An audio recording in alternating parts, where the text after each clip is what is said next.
Unit hair grafting procedure. It's a trademark procedure. Gives you more hair in one procedure. What does that do? Saves you a ton of time and a ton of money. And no one else has it, and it's backed by the company I trust. Your looks are too important to go anywhere else. We have the finest surgeons, latest technology and results. We have the only ARTIS robotic transplant procedure in the region. We have surgical solutions, many non-surgical solutions. To find out what's best for you, set up your free consultation today. It's private, it's free, and it's no obligation. And quite frankly, it's fascinating. We grow hair. Natural results from a company you can trust.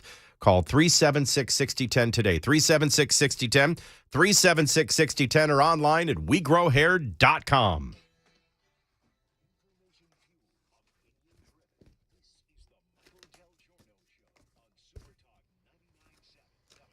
Can't be.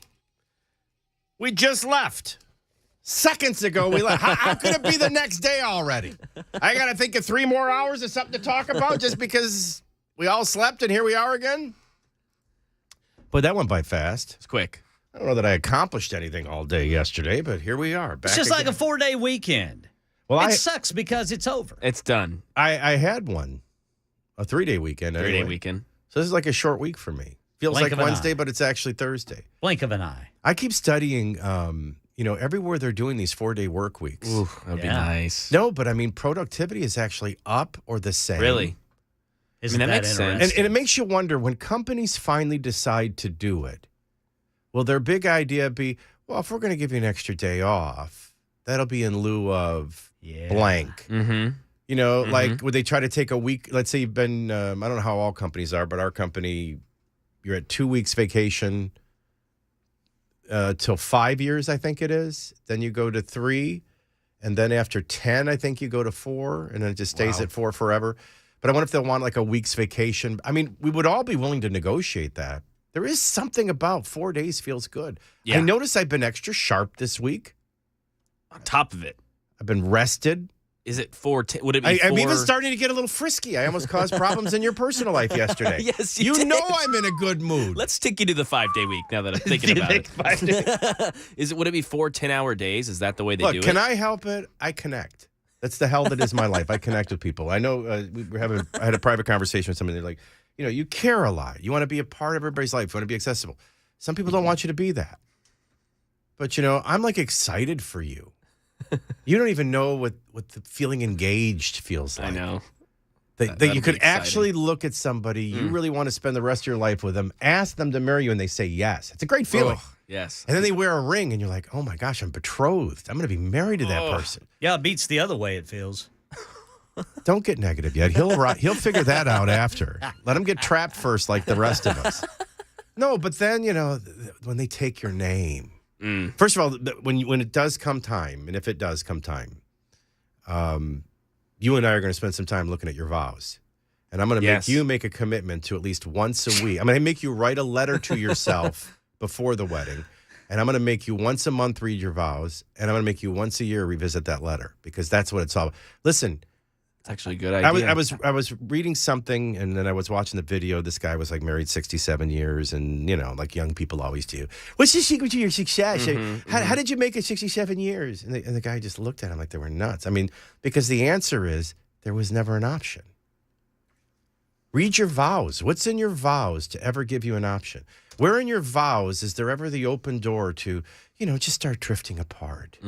Once you get the vows, once you get it's forever, there is no exit door. Arguments are, I do think, I credit God. He paired me well when I waited for Andrea. But we never really, we have disagreements every now and then, but we don't have fights, because where would a fight go? How do you make an enemy out of someone you're with forever? Who cares who wins the fight? If you win the fight, I win the fight, we're still married.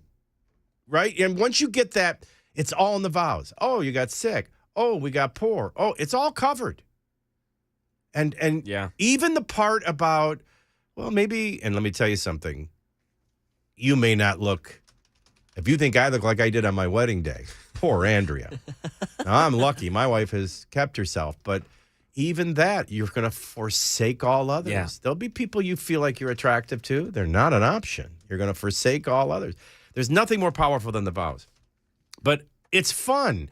Because when you leave, and I don't even think do we not throw rice anymore in that like environmentally improper now because birds choke on it or something? It gets in people's eyes. Oh, is that all it is? Yeah, it hurts. Well, hell with them. Yeah, come on. I miss Squint. rice. What do we throw now? I don't know. I've been a while since I've been to a wedding. Dan, we didn't throw anything. I know a lot some of the- people threw some gummies into their mouth. But go ahead. I know. I heard sparklers. That's what a lot of the time I go to a wedding and walk out. Oh, don't make us do anything cheesy like that. Oh, that sounds fun. But you know what? When That'll it's be up to Hannah. once you do that, then you got to sit and do pictures. Yep. Yeah, the wedding is all for girls. You won't remember a thing from you your wedding. and you'll be dude. lucky if you eat. But not that you're getting married. I don't want to pressure Hannah. He hasn't even asked you yet, this creep. But that feeling of, oh my gosh, this person has my name now. It's a great feeling. And then like when you're expecting kids and then, and they're like falling asleep on your stomach and as you breathe, it's going on. I mean, you've got so much great stuff ahead. So why can't I cause a little trouble till it happens? Fair enough. I just wanted to make sure because I'm attached that, you got the best looking sister. Yes. Ken and I are very proud of how handsome you are, and I like to think that you're with the best-looking sister. That's all I was doing yesterday. I didn't mean to get you into trouble. Let's see what Ben's saying. Ben, a former Minnesota Twin. Oh, they do bubbles now? Is that the big thing? I've now, seen bubbles? bubbles. Yep. Bubbles, sparklers. I don't think anybody did anything for us. In fact, I remember one of my wife's friends from San Diego just got in the limo with us. My nephew got in the limo with us. We didn't even have primacy on the way to the reception. And then they stayed in our room at night until 3 a.m. My brother-in-law, my brother, sister-in-law, my brothers, all the kids. We had no privacy whatsoever. Super texters are saying birdseed, but that would have the same issue with rice. I mean, Yeah, get in your eyes. Yeah. Or you might have a I bunch have of birds never come been down at and a attack wedding you. when we used to throw rice, and somebody's like, "Oh my God, somebody got in your eye!" I mean, how do you? Come on. I'm just joking. I'm just joshing. No, I mean, do you think there's like wedding pictures with the bride's eyes all swollen? You know, damn rice got my wife. We don't need another Oswald. Get the rice out of their hands. Serve him those papers. Blowing bubbles. I don't know. Who knows? By the time you get married, maybe maybe they throw rocks at you. You dummy! You dummy! Compromiser. We're going to look at some latest polls today, and I am not going to play the narrative game. Right now, somebody should probably do the quick math, right? A year and 8 months away or 9 months away from an election. I mean, get a life, right? Put it into perspective. As far as I'm concerned, Donald Trump was president, so I know what I'm getting, but I will continue to vet him. I am personally, and don't hate me for this, I'm looking for the guy to go to the next level. I'm done with reality TV, Twitter guy. These are serious times. You were a serious president. Now be a serious candidate and let us decide. Trust us to decide. Don't you demonize me if I'm checking out the other candidates, and don't get your supporters to demonize me. That's called the process. So Donald Trump, wherever you are, or your son who's doing your talking, I'm vetting you. Just like I'm vetting DeSantis, just like I'm vetting Nikki Haley, just like I'll vet all other candidates that enter this race. And then I will make my personal choice. And then we will all collectively make our choice, primary after primary, until someone gets the nomination. And then I will decide whether you unite behind that. But a year and 9 months, 10 months, you don't have like an update on rice or... No. No. With that. No, of course not. There's a question about what you're talking about, just because I've only voted in a few presidential elections, me being as young as I am. What would be... Okay, you know what? I'm really starting to get irritated with that. Let me guess, you never pee in the middle of the night. A lot of things. It's a strong, firm string, too. Gosh. It's like being in the stall next to Secretariat, I'll bet. I mean, I'm literally going tinkle now. Just you and Seabiscuit, huh? All right. So you never. What's your question? What goes into when you think about vetting? What's kind of the vetting process? What are you looking at? Actually, it's funny you say that. Well, these are people I know, so I'm looking for more specific things than if it was a bunch of people I didn't know. But it's funny. We used to do these tests. Do they still have those, Ken? Different organizations would do them. Now, this is you going in blind. So you would go on the website, and it would start asking you questions. And this is, by the way, this is the answer to your question. But, and it'll show, like, what do you think about the border? And then you answer. May have a follow-up question. You answer. What do you think about the economy? Oh, What do you okay. think about this for the poor? What do you think about this for the environment? What do you think about Gotcha. this? And then it tells you the Who lines candidate up with your views? with your views. And it's never, ever, rarely. Oh, gosh, Ken, you're not going to be good at this, I don't think. But No, I'm not. no, it was the guy from California. He was there for a long time, a congressman, ran for president about 3 times in a row. Oh, you can Google, but it's going to he would be mine every time. And you didn't really like him? Or? Because I just, at that point, I'm thinking W. Bush, or I'm thinking, I was never a McCain supporter. I forgot who I was supporting then. When McCain in the primaries, who ran against McCain? There was somebody else I supported, but but that's where the influence. You see, you don't think most people think, oh, I'm not conforming to any peer pressure. I'm not conforming to the patterns of this world. Well, you're getting narrativized. You're getting matrixed. Yeah. And you're getting influenced. And so you get caught up into, oh, it should be, like right now they're trying to tell you it's between Trump and DeSantis. You shouldn't even be there yet. That's Gotcha. somebody telling you to do that. Yeah. So, that but makes it sense. becomes very personality oriented, becomes very celebrity oriented, becomes very popularity oriented. And then sometimes you let people narrow the field for you and you exclude some people. Can't remember who the guy was from California, but he would test #1 every time. And for most people that did these, and they may still do them, and when they do, we'll do it closer to the election. I promise you, your choice will be 3rd or 4th. And that's just the difference. Now, it could be because your guy believes just like you, Yeah. but he talks like this, Yeah. or something strange. But for the most part, it's the influence of popularity. So I'm looking for someone that shares, I always break things down 3 ways in life. There are essentials. There's things I will not compromise on. There are non-essentials.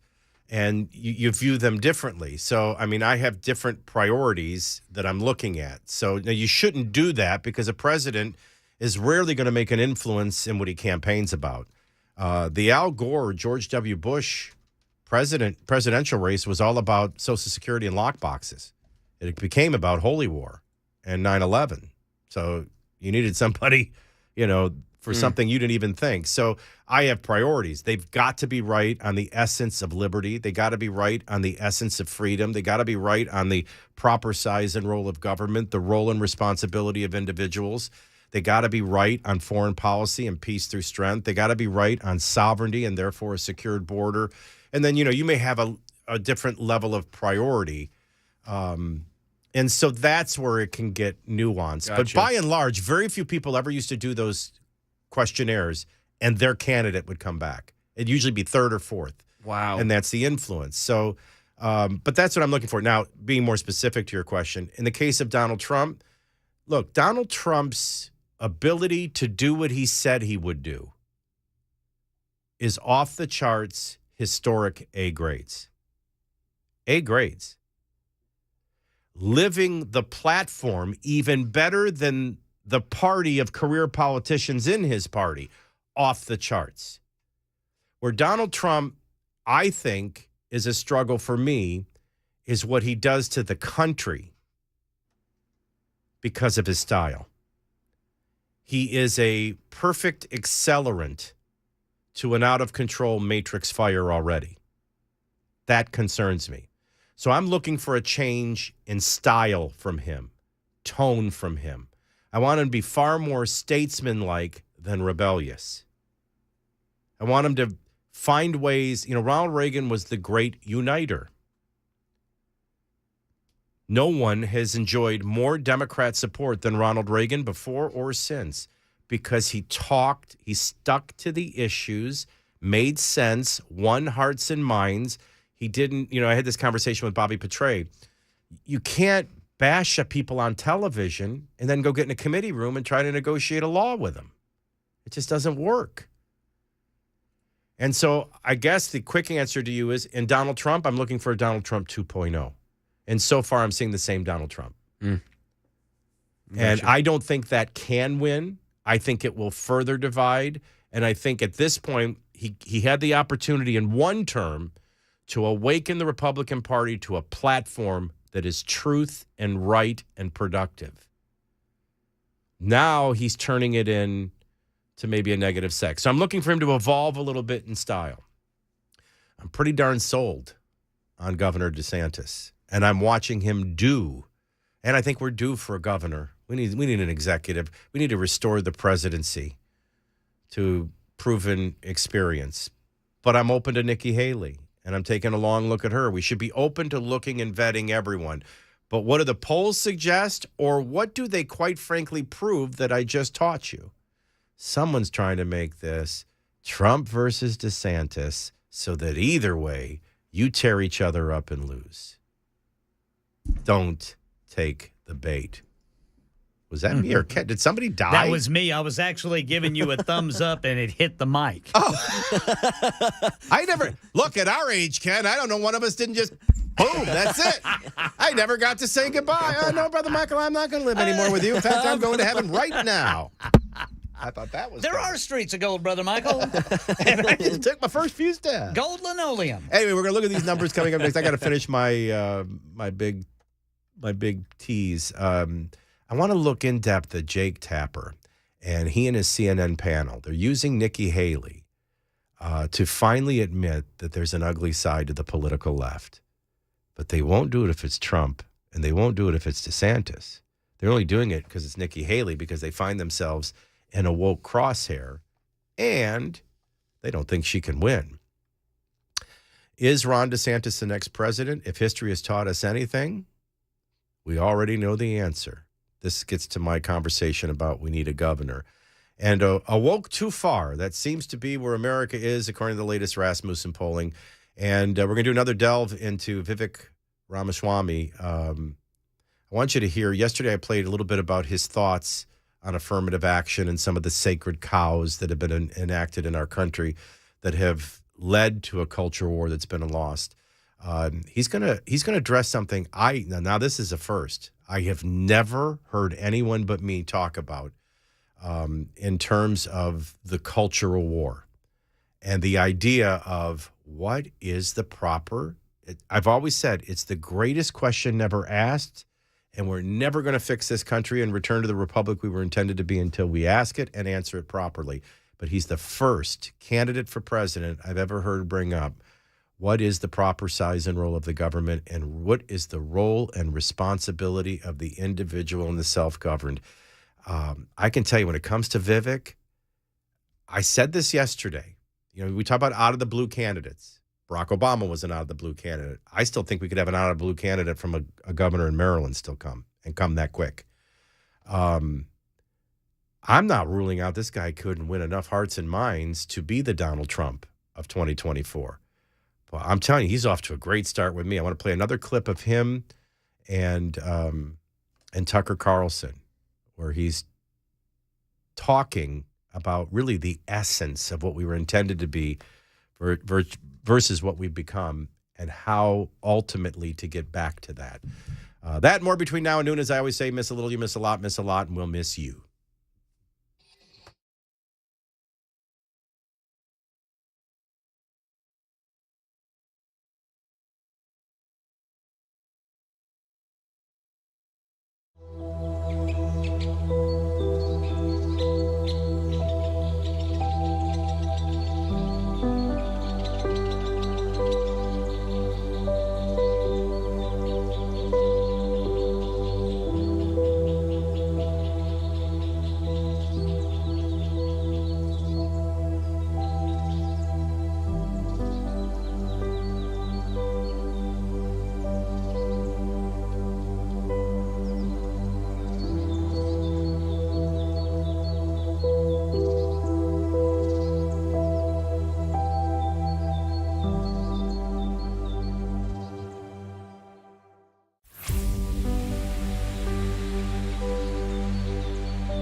Still have crashes to contend with right now. North Nashville, Dickerson Pike, just south of 65, and then Old Hickory Boulevard at Ridge Lake Parkway in West Meade.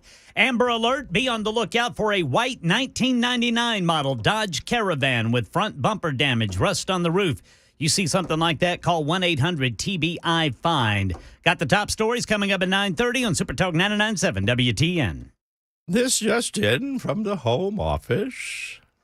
Andriana writes, the founder of Girl Scouts got a piece of rice in her ear at a wedding and became deaf in that ear. What? God, am I a fat slob? You know what my first thought was? Well, it didn't affect the cookies. Then my wife ends with, it's dangerous. The greatest generation. We're up against Panzer tanks, German rifles and air attacks. That's dangerous. Rice in the ear. That's a bad Chinese restaurant experience. But it could happen. It could happen. It nearly took the ear of a Girl Scout. Peter. By the way, we do have a couple of other, in terms of teasing, what we're going to talk about. Restaurants trying out subscription services. I saw that. Did you ever think it would come to that? I like this one. Just a statement of the obvious. This just in from the British Medical Journal. Exercise and relationships lead to good health. What do you know about that? You mean laying on my ass for 72 consecutive days, setting a Krispy Kreme record is not healthy for my relationship Or I would imagine. And millennials and Gen X filter skin flaws on social media. Well, of course, they're caught up in the perfection culture and the social dilemma. We're going to start with that polling information when we come up next. It's 9:30 in the Music City at Super Talk 99.7 WTN. Nobody throw any rice. We want everyone's ears working to hear the news that starts now.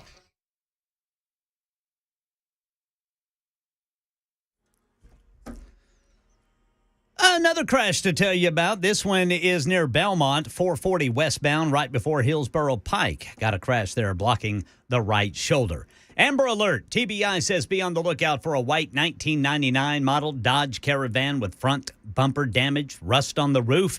You see a van like that, call 1-800-TBI-FIND if you have any information. Amid rising tension with China, reports say the U.S. preparing to send 200 more troops to the 30 already in Taiwan to help expand military training programs, the Pentagon being careful not to provoke the Chinese Communist Party. It will be a pivotal day today in the double murder trial of Alex Murdaugh. The South Carolina attorney accused of murdering his wife and son says he's going to testify in his own defense. And a bipartisan group of U.S. senators now asking the Justice Department to look into how Ticketmaster handles sales after the Taylor Swift ticketing failure. That's the latest news. Weather is next. I'm Ken Weaver, WTN News. Well, if you're worried about old-fashioned rice getting in your ear at a wedding, you might be more concerned with Rice University and sending your kids there and what they're going to get in their ear. White House Press Secretary Karine Jean-Pierre has been given the invitation and honor to deliver the Rice University commencement speech. I can only imagine. She's going to have a big book with her. What great wisdom from life she is going to have to share with the students. I think that's the more dangerous rice university in your ear than rice from a wedding. All right, polling numbers, what they suggest, and what I really think they're attempting to do when we come back. It's 9:32. The news was brought to you by...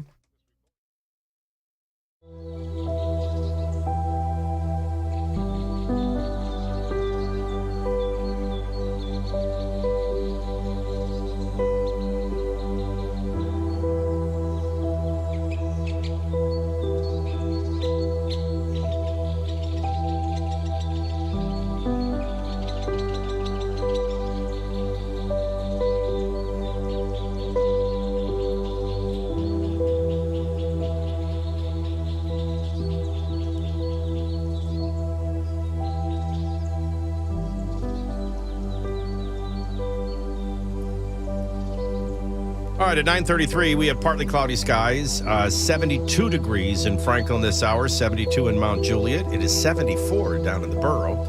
Downtown on Music Row, partly cloudy skies, 73 degrees. It feels like 73 in Nashville at WTM. Market, Dow's up 113. That's triple figures. We're still about 850 off where we began the week.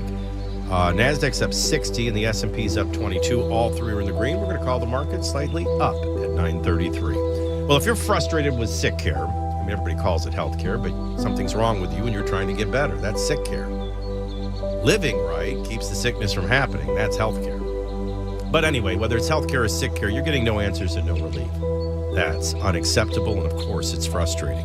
I want you to know at Blue Umbrella Medical Center of Middle Tennessee, they are different. Dr. Jay Hitson and her team of physicians, physical therapists, MDs are different. They're all waiting in one place for you.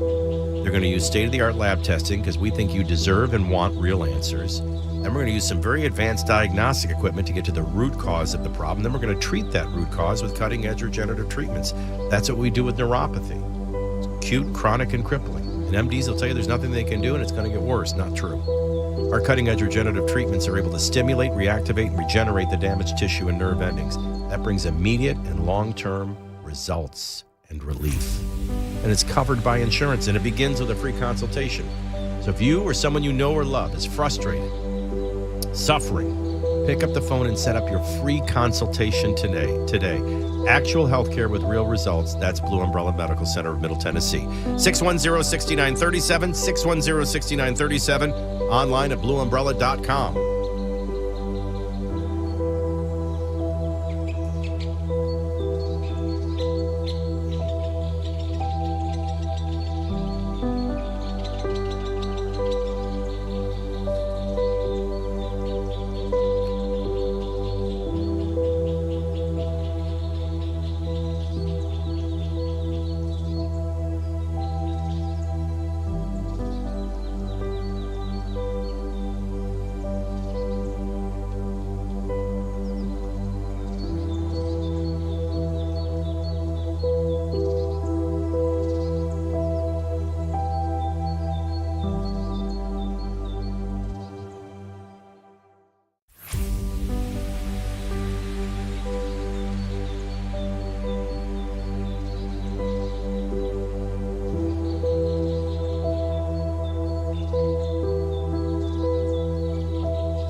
Information-fueled, opinion-driven. That's Super Talk 99.7 WTN, 9:39, 21 minutes before 10 o'clock.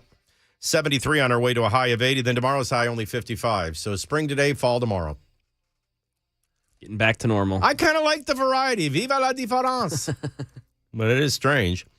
And a slight chance of showers all along the way as these fronts pass through. All right.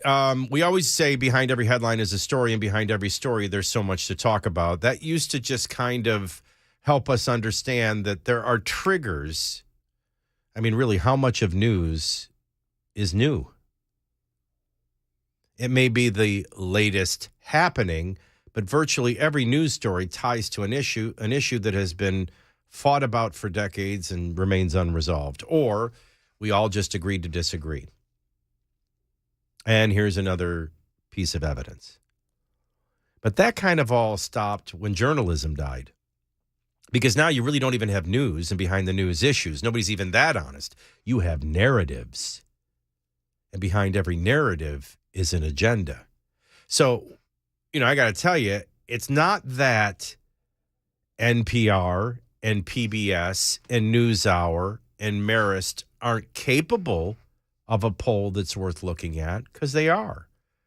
But right away, I have to, being on the radio today compared to 20 years ago, I'm going to tell you NPR, PBS, NewsHour, Marist poll shows, and you're going to stop listening right there. That's how much the impact of the matrix, everybody going into extreme opposite polar positions, has had.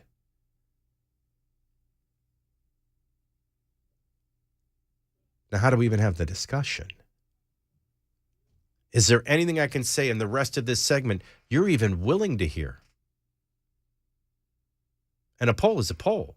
I mean, it still has a sample. Now, yesterday we had a very long discussion that I think is worthy of repeating. In the matrix, the Donald Trump side will tell you the election was fixed and they're all going to be fixed.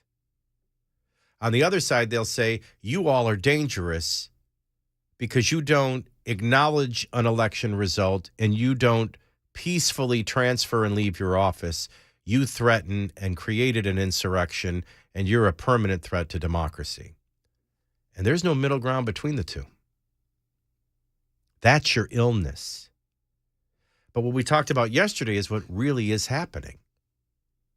To some degree, the Democrats have been better about early voting, and they keep extending and extending and expanding early voting, and they keep starting every election day with a huge lead. That needs to be addressed. We also showed you what they're really doing, and that is not out looking for likely registered voters and winning their hearts and minds or even pandering them to win their vote for power. They're using millions and millions of dollars to harvest ballots and then go find people completely ignorant. The majority of Americans don't vote. They're not engaged. That's the pond they're fishing. They just go grab the person, help them fill out the ballot, and deliver the ballot. And you don't see them coming and polling because they're not likely registered voters. And then you assume somebody's just rigging it. Stuffing ballot. Oh, no, they're going and finding the people. They're putting the ballot in their hand. They're helping them fill it out, and then they're mailing it. Is it unethical? Probably. Is it illegal? No. Well, we would never do that. Well, then you aren't going to win very often. Well, then we got to have federal election laws. Well, if you have federal election laws, now voting's getting further and further away from the states. So we want to keep everything local. We want to keep it at the state level. All right. Well, then your blue states are going to be blue and stay blue forever. And your red states are going to be red and stay red forever. But the swing states that decide national elections, they're going to be lost forever. Because if I'm doing that and you're not in Milwaukee and Madison, you're never winning Wisconsin. If I'm doing that in Philadelphia, you're never winning Pennsylvania. That's what's really happening. And it isn't that much more energy to understand it. I'm just trying to show you through an illustration the power of narratives. The narrative is Democrats cheat, that's it. And only Donald Trump can save the country. Well, it's certainly a narrative, and it's certainly an agenda for Donald Trump to get reelected, but it's not shared by most. And it's not going to get you where you're trying to go. So I want you to hear this story. It's riddled with narrative, riddled with agenda. I'll reveal the ultimate when I'm done, but in it is some information I think you should at least hear, even though it's a year and 10 months out, which is an eternity in politics. But if you want an early snapshot, and early snapshots have a worth.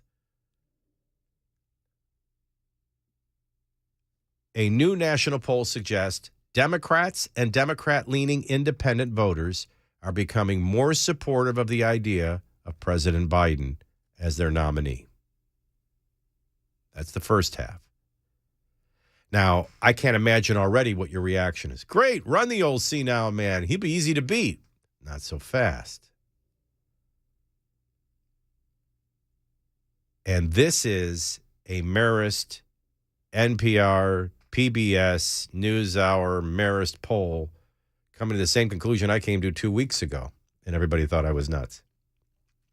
So right now, half of Democrats and Democrat-leaning independents questioned in the NPR, PBS, NewsHour, Marist poll released yesterday said the party has a better chance of winning the White House in 2024 with Biden as the nominee. Now, had you done this in 66, or I guess it would have been February of 67, that wouldn't have been the case for Lyndon Baines Johnson. You'd have saw Robert Kennedy on a trajectory to defeating an incumbent president. And there's a lot of nuance there that's not easily understood looking back a half a century. But at the time, and I can tell you, I've studied the Kennedys my entire life, the pendulum between John F. Kennedy and Bobby was wide. Not as wide as to Ted Kennedy, but it was wide. But the notion and the feeling was, we get our Kennedy presidency back. We right the wrong of assassination. We finally get the rest of our first and second term of JFK, because all LBJ has done is hurt the economy and get us deep into a war we can't win. So you would have saw Robert Kennedy, the trajectory of him defeating an incumbent president. There is nobody on the horizon. You don't see that with Gavin Newsom or the threat of Gavin Newsom running. Now, if Biden took the bait and got out of the way and announced he wasn't running, then you see all the leading candidates form. But right now, he hasn't said he's not running. No one else has said they're running. And half of Democrats and Democrat-leaning independents think Joe Biden is their best chance of winning. And they're probably right. 45%, another candidate would improve their chances of winning. But that's still generic. Insert a real name in there. Does anybody really think a year and 10 months out, Pete Buttigieg gives them a better chance? I got news for you. I am almost thoroughly convinced if we had with the exception of the governor of Maryland, the new governor of Maryland, I really think he could pull a Barack Obama. Westmore. Yeah, I think he'd go boom, right to the top. With the exception of him, you'd end up with Bernie Sanders again. I'd almost bet my life. And then you'd have to look in the mirror and go, did we really think it was about being over 80? Because here's Bernie, a third time on a trajectory to get a nomination of a party that's turned socialist. So naturally, you don't sit around the locker room with them and think this through because you're in your locker room. But I actually believe these numbers are accurate. I actually believe the 50% of Democrat and Democrat-leading people polled are correct. That Joe Biden, falling downstairs, falling asleep, stumbling. My son plays the one. I don't engage in this. I'll admit this openly. From early childhood, I pride myself on being able to make my class laugh. And when I was immature, I would do it, and sometimes at people's expense. I'm older and wiser now. And biblically, I'm held to respect my elders. And biblically, I'm held to pray for my leaders and not belittle and make fun of them. But if I did, my son plays the clip of him going, you can describe America in one word. And then it goes, and then it ends with, dun, dun, dun, dun, dun, dun, dun, dun, dun, dun, dun. And he walks around the house playing that over and over again. And I won't do it on the air. I won't make fun of him. I just won't. He ran at life expectancy. That's on him. They pulled off a shadow campaign to save the democracy, as they describe it, which I think was somewhat cheating fair to cheating unfair and square and winning. And use COVID, weaponize COVID, change election laws unconstitutionally. I can tell you how he got there, but, I can't go so low as to make fun. But I think I buy that. Now we got to do the reverse of it. I mean, you can make the simple statement, well, that marks a shift in opinion, for sure. Because the president was underwater in that question in November, and now he's not. And I think some of that is explainable by you don't have a real name to insert. If you had a Bobby Kennedy name, it probably looked different. But nobody's in, and he's not out, and it's starting to feel like their best chance. And I actually believe it is.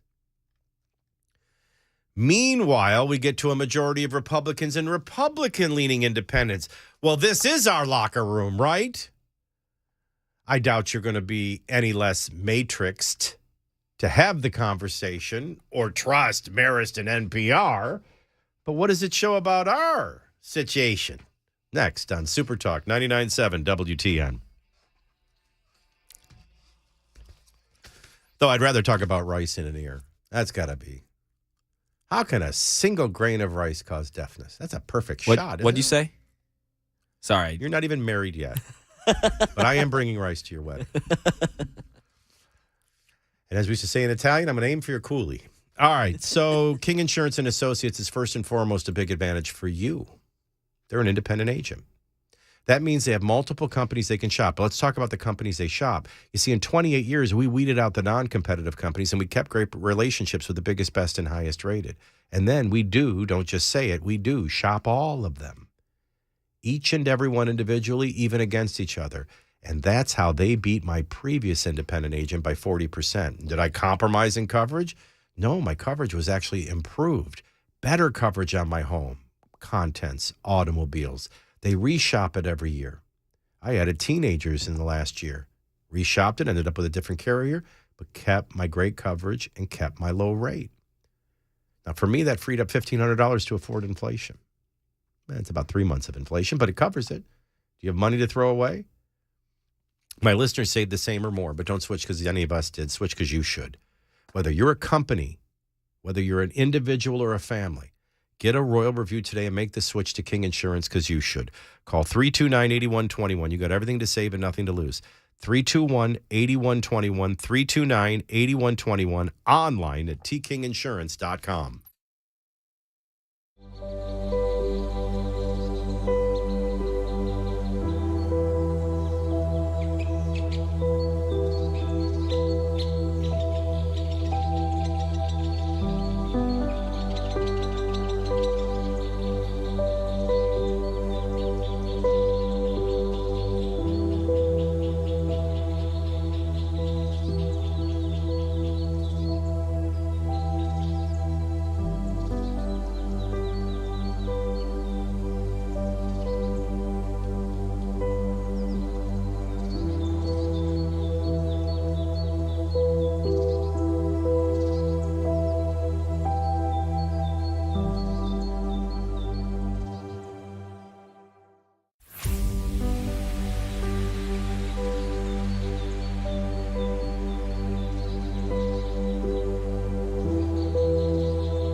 Authorities still need your ears and eyes in this Amber Alert. Keep an eye out for a white 1999 model Dodge Caravan with some front bumper damage and rust on the roof.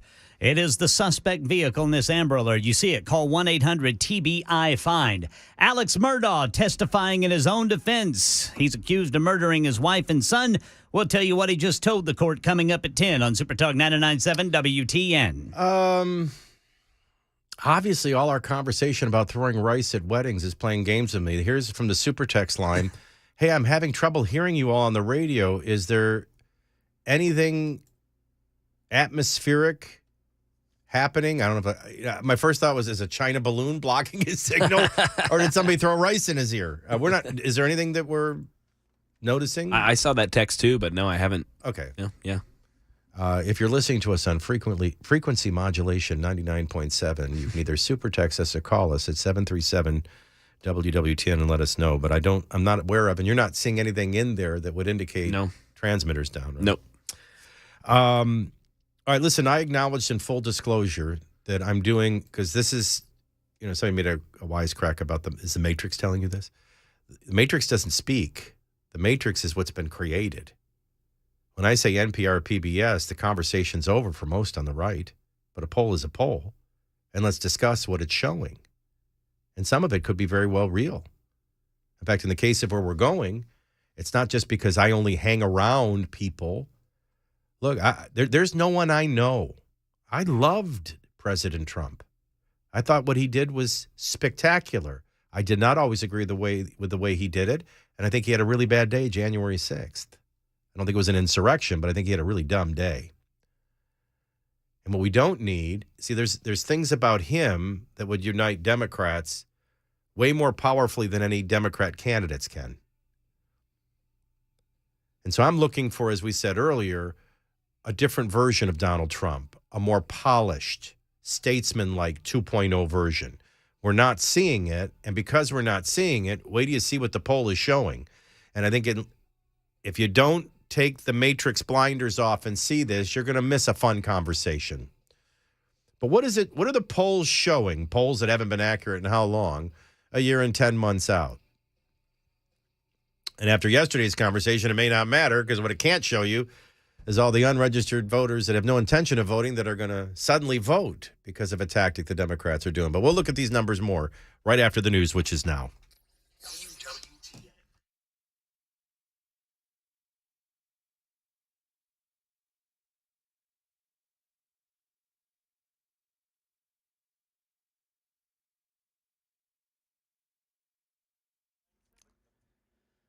10 o'clock on the dot this Thursday morning. I'm Ken Weaver with your top stories. We're headed for a summer-like high today, but then the cool downs tonight.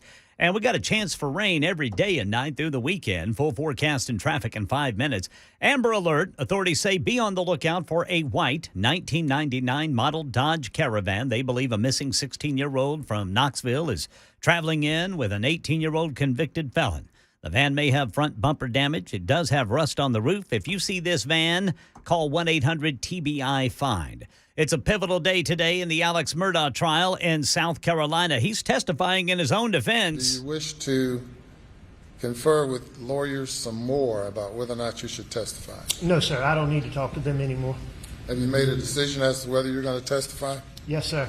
All right. And what is your decision? I am going to testify. I want to testify. And right off the bat, Murdaugh said he did not kill his wife and son, but admits to lying about his whereabouts that night because of a drug-fueled distrust of law enforcement.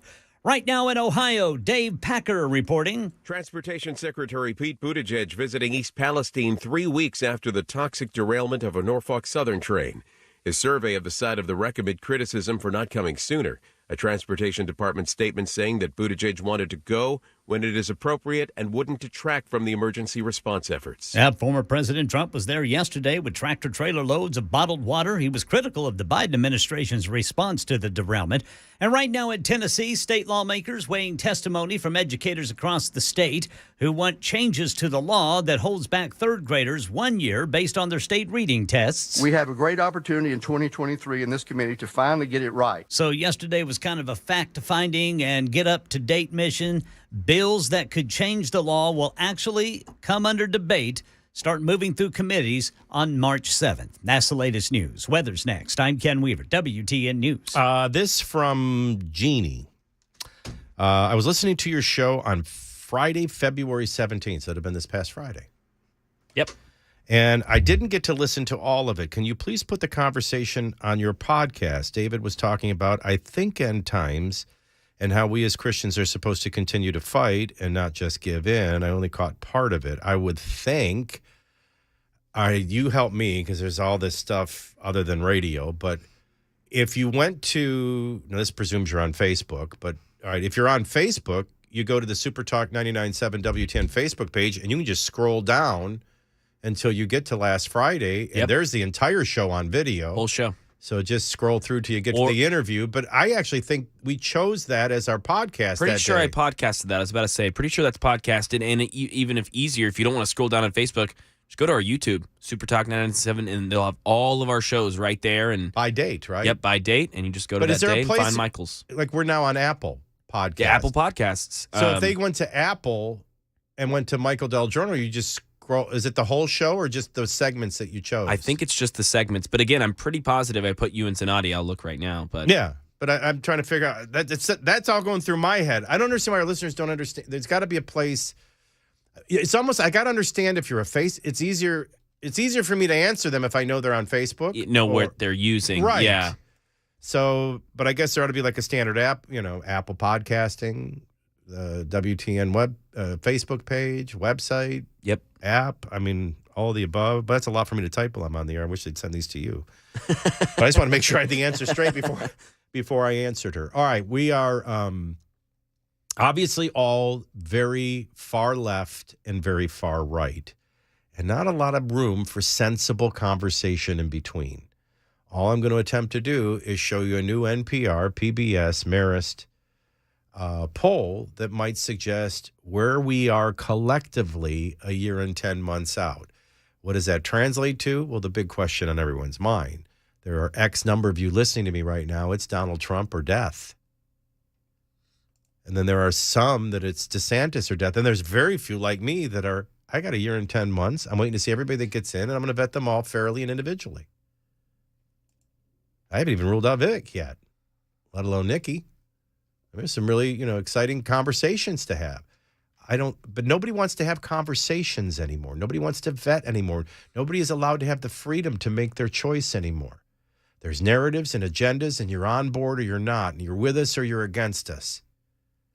And that's the divided states of America and the divided people of America, and we've got to rise above that. But I know you probably disregard this because it's not going to shine a favorable light on Donald Trump, but listen anyway. I know you're not going to want to talk about this because it's NPR, but talk about it anyway. Let's just, a year and 10 months out, just see where we're at or where it says we're at and see if it makes sense to what you're thinking or the people around you are thinking. We did the Democrat side, and I actually agree with it. I think their best bet at winning is Joe Biden. I really do. What would make me the most nervous is if a new governor from Maryland popped onto the scene with or without Joe Biden. Not even so much Gavin Newsom. I don't think that's a conversation they want to have right now. At a time where everybody feels like the country is failing, let's get a leader from the most failed state. I think they don't want that. Their best bet is Joe Biden. Now let's see what our best bet is next. Part 2 of this piece of polling. After all, you want me to talk politics? Let's talk politics.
right, currently at 10:10, we have partly cloudy skies, 74 degrees at the Puffy Muffin in Brentwood, 74 to the north in Hendersonville, downtown on Music Row. Partly cloudy, 75. It feels like 75 in Nashville at WTN. Well, there's so much for the market being in the green. Now the Dow's down 32, NASDAQ's down 10, and the S&P's up $2, a mixed bag. Still, the market is basically flat. I'm Michael DelGiorno for Zero Res, the right way to clean. I'm talking insanely clean carpets. No one cleans like Zero Res because no one else uses empowered water. No soap, no residue, no harsh chemicals. What you get is insanely clean carpets that stay cleaner longer. Now, spring is here. We want to get rid of all the cold and flu season germs that might be lingering in the home. And then we also want to get the home clean and ready for allergy season. Not to mention, remove stains, get carpets fluffy and looking like new. And Zero Res is the right way to clean. And it's also the affordable way. 3 rooms, pre-treated and clean, just $120, plus a hallway for free. So it ends up being 3 rooms in a hallway for $129. The right way to clean is the affordable way. We're also offering, because of coming out of cold and flu season and heading into allergy season, 20% off air duct cleaning as well. So, time to get the house Zero Resified. Go beyond just spring cleaning and take advantage of our February offer. 3 rooms in a hallway, just $129 for the right way to clean. Call Zero Res today, 535-9376, 535-9376, or book your appointment right online at ZeroResNashville.com.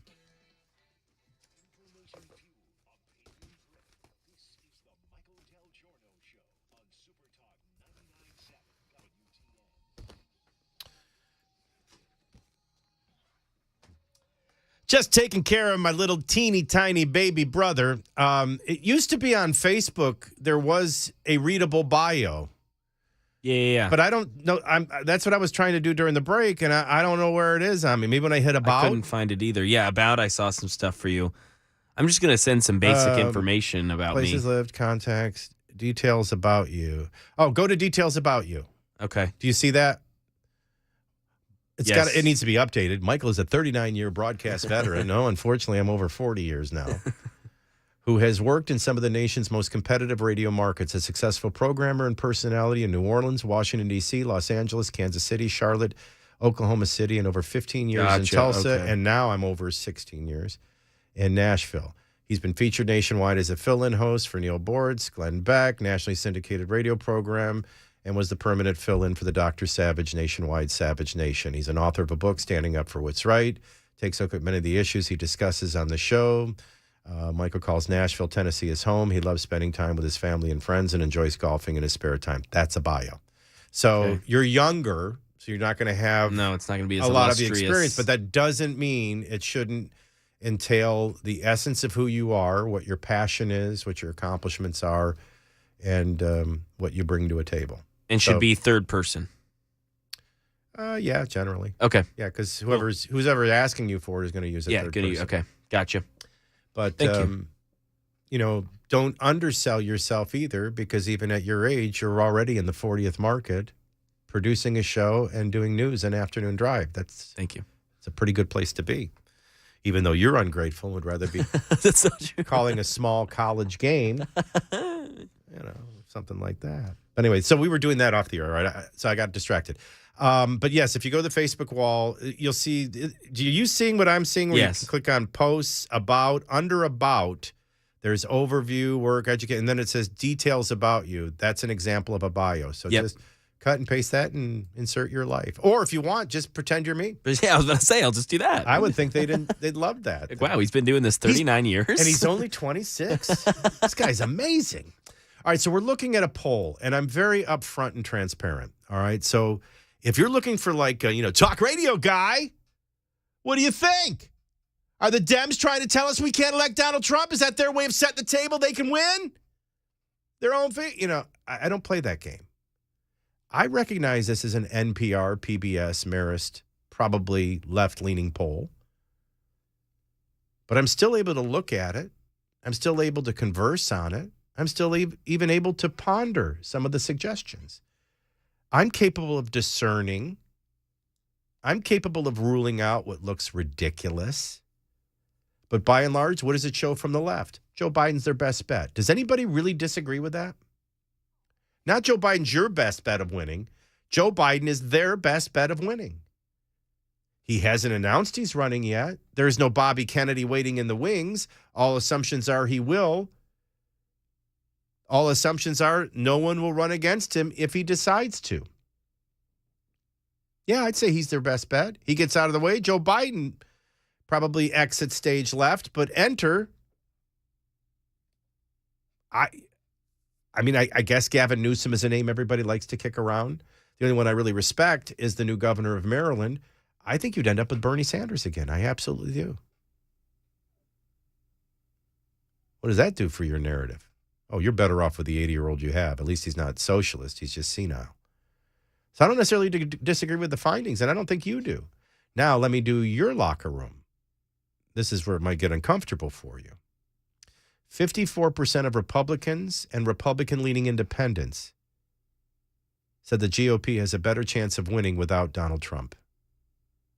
Now, the first thing I would tell you is whether you buy this poll or not, that's identical to where it was in November. What we're seeing with Joe Biden among Democrats and Democrat-leaning independents, he's actually increasing. Every day that goes by, he's feeling more and more like their best chance. Donald Trump is the only one, and now Nikki Haley, in the race, and he hasn't bumped it at all. So if this poll, just suspend the belief, if you're struggling with this, that this poll is accurate. I can tell you it's accurate to everyone I experientially spend time with. Well, I don't like who you hang out with. Well, I'm just telling you, it doesn't strike me as odd. So even if you just suspend the belief that it's accurate, Donald Trump was the only one running November, December, and January. He's just been joined by Nikki Haley, and he hasn't bumped that at all. Donald Trump tweeting and trying to harass and bait Governor DeSantis isn't doing anything for Donald Trump. So maybe heading to Ohio with water and his son calling Pete Buttigieg an idiot isn't doing much for him today either.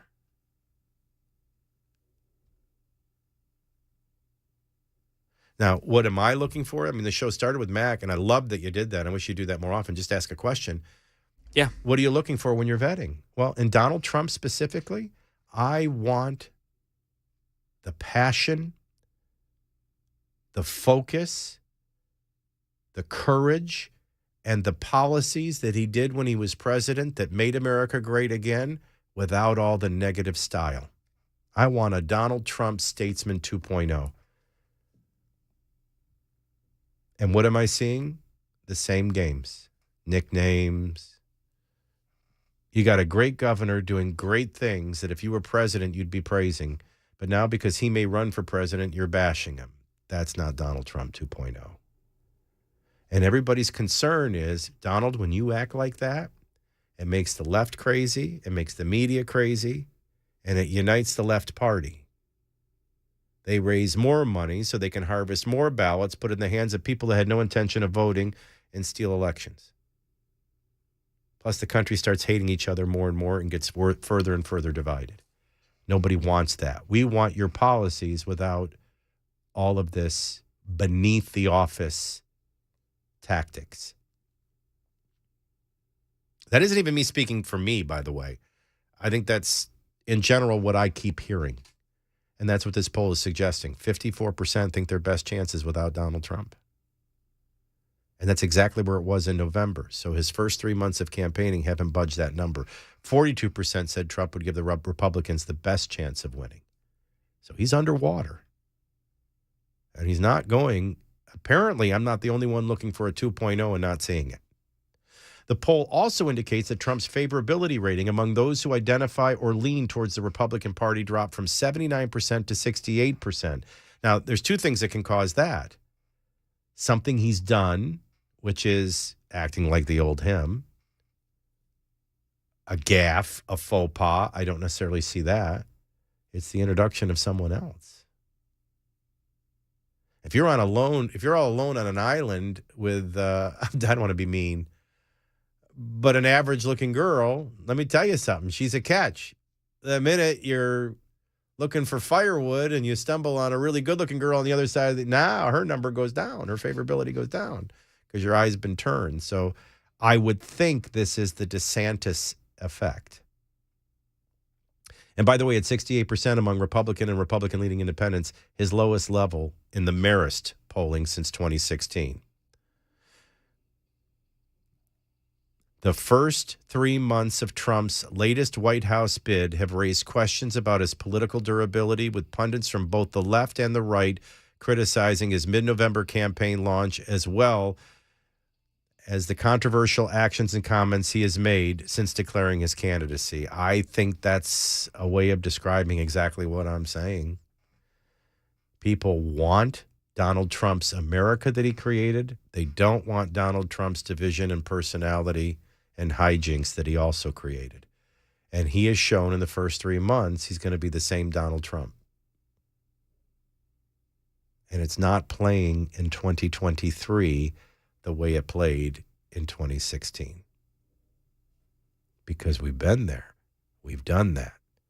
And we have a choice now. I know that's hard for a lot to hear, and I know some of you are going to hate me for saying it. First of all, a year and 10 months is an eternity in politics. Secondly, yes, it's NPR, PBS, and Marist.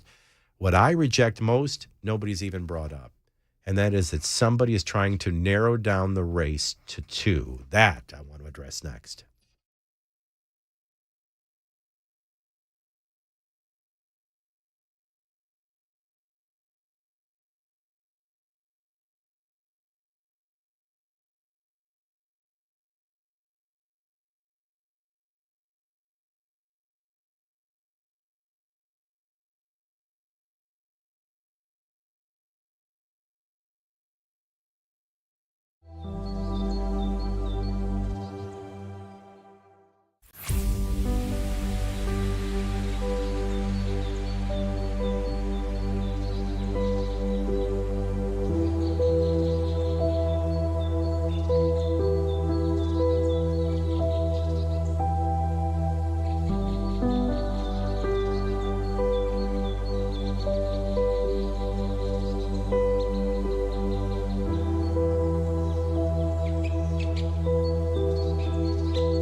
The NTSB has released its initial report on the Ohio toxic train derailment. It's a big day at the Alex Murdaugh murder trial in South Carolina. He's on the stand.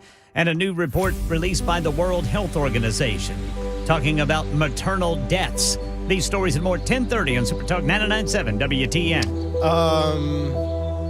I don't know where to look for the one that you were saying, but I guess there was someone, you were making reference to Phil used to call them Van Gogh listeners in one ear and out the other. So the person basically was saying I'm caught in a DeSantis matrix, which is really laughable because what I'm trying to say more than anything is I'm waiting to see, first of all, who all's running. It's too early, and nobody's holding a gun to my head to decide. And even if I decided today, there's nothing I can do for a year and 10 months. You'd have to be caught in a matrix to have your mind made up already. What I was speaking against is your notion that I have to be for Trump or there's something wrong with me. I will vet the president just like I vetted him in 2016, just like I vetted him in 2020. Right now, there's no one on a higher list with me than Rand Paul. So I'm a Rand Paul supporter first and foremost. I'm taking a good, hard, long look because of all the qualities he seems to demonstrate that are similar to Donald Trump without the negatives of Donald Trump, and restoring the presidency with a governor and a true executive with experience. I'm looking at Ron DeSantis. I'm also looking at this guy, Vivek Ramaswamy. And here's a good reason why I am. Listen to him. Exactly. I mean, we are in the middle of this national identity crisis, Tucker, where we have celebrated our diversity and our differences for so long that we forgot all of the ways we're really just the same as Americans, bound by a common set of ideals that set this nation into motion 250 years ago. And that's why I'm proud to say tonight that I'm running for United States president to revive those ideals in this country, those basic rules of the road. Meritocracy, the idea that you get ahead in this country, not on the color of your skin, but on the content of your character. The idea that you are allowed to speak freely, yes, to be wrong sometimes, as long as your neighbor gets the same courtesy in return. The idea that the people who we elect to run the government, by the way, are the people who actually run the government. Basic rules of the road. These are the things that bind us together. You and I have different shades of melon, and you know what I say? So what? That's not beautiful. That is not our strength. Our diversity is meaningless if there's nothing greater that binds us together across that diversity. And the reason that I'm running for president is to revive those ideals. And I believe deep in my bones they still exist, that most Americans still believe in them, but we need to rediscover that. And the only way we can do it is by start to talking openly. Here's a guy that gets proper size and role of government, proper role and responsibility of the self-governed, that you can't multiculture your way to a united, healthy culture. You can't divide your way to unity. That this identity politics and wokeness is the very seed of cancer, at least to a republic, maybe not to a mob-ruled democracy.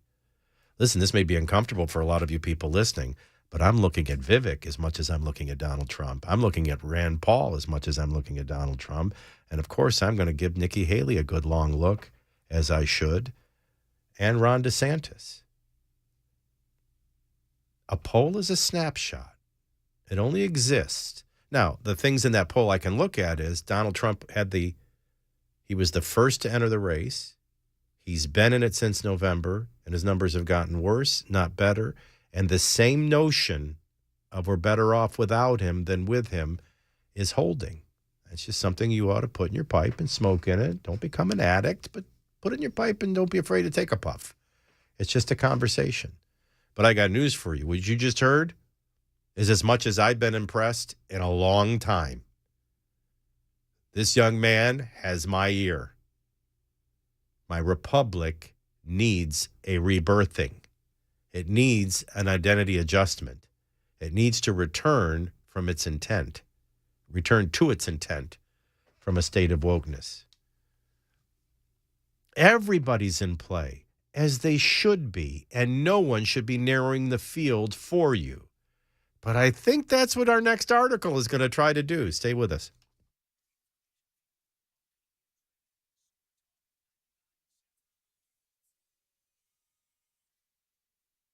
I'm Ken Weaver with your top stories. Summer-like weather today, then we're back to winter tonight. Full forecast coming up in 2 minutes. The initial report on the Ohio toxic train derailment shows it was likely caused by an overheated wheel bearing. And a big day at the Alex Murdaugh trial in South Carolina. I didn't shoot my wife or my son anytime. Ever. Former attorney accused of murdering his wife and son testifying in his own defense today. And a new report released by the World Health Organization finding that maternal deaths have increased in nearly all regions of the world, including America. It's a report card on our maternal health statistics here in this country and all over the world. Here in this country, we are failing. The highlights of this report, and again, we've been watching this now for at least the last 10 years. Global increase in women all over the world dying from pregnancy or childbirth. A death is occurring every 2 minutes. For a pregnant woman worldwide. That's ABC News Chief Medical Correspondent Dr. Jennifer Ashton. And the latest news. Weather's next. I'm Ken Weaver, WTN News.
All right, and currently at 10:36, we have partly sunny skies, 77 degrees. It feels like 77 in Nashville at WTN. The market, we were at 120 up on the Dow an hour ago. Now we're down 105. NASDAQ's down 25. The S&P's down 5. We're down about 1,000 for the week. And everybody said, Shank, shoo, Joe. Preds won in a shootout. What was that?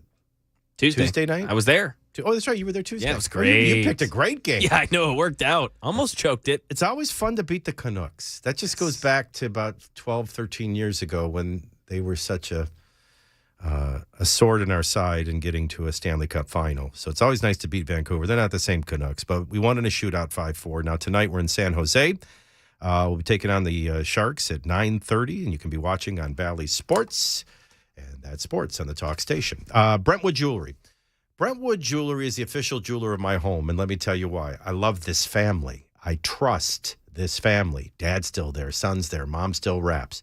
I love that when you walk in there, and I know nothing about you, you know nothing about me, but there's the ability to say I love you and make an impact in every price range. That's our commitment to quality, value, and selection. You can say I love you with a huge impact in every price range. And if you bring something in your mind with you, we can create it. Or maybe replace something like a perfect earring and one's missing. We can reduplicate it because behind the wall are 10 master jewelers that can recreate anything or create anything one of a kind. Quality, affordability, expressing I love you with impact, ideas, selection, the ability to create. These are all the reasons why Brentwood Jewelry is the official jeweler of my home and should be in yours, whatever the occasion, because I don't know what date your anniversary is or a key birthday, but for 50 years now, exceptional style, exceptional deals every day.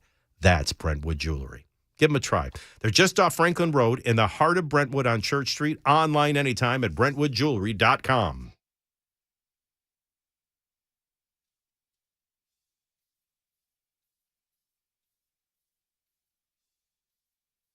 I got to admit, I'm a little distracted by a non-political story, which I know that's taboo in talk radio, but... What? Not politics. If you're a real human being and living, this one just grabbed my attention. And it says, there are 4 habits of happy people. You know, one of the first things I learned, I know some of you are really big fans of Tony Robbins, others are not. You know, I just take everybody one at a time. I can tell you, I did the Personal Power Program back in 1995. I applied it all to my journey with Christ. And it really helped me get the victory over negative neuroassociations or what it ultimately helped me do was take all of the values and beliefs from Scripture and get them into action. I didn't do it to get wealthy. That's not my goal in life, to be wealthy. I imagine you could apply to that and get wealthy. I did it to get, you know, I noticed, I'll give you a great example. For me, I just didn't really value health. Just wasn't on the radar. But he showed me how to take the health, put it in the proper neuro perspective. Because often, you know, what happens to a lot of people are when you're young, you're carefree, right? It's kind of like the guy who's at war and he's smoking a cigarette. Do you really think he's worried about what's on the side of that pack? He's got bullets and mortars coming at him. Mm-hmm. So what happens is when you're younger, you think you can do all these things and develop these habits.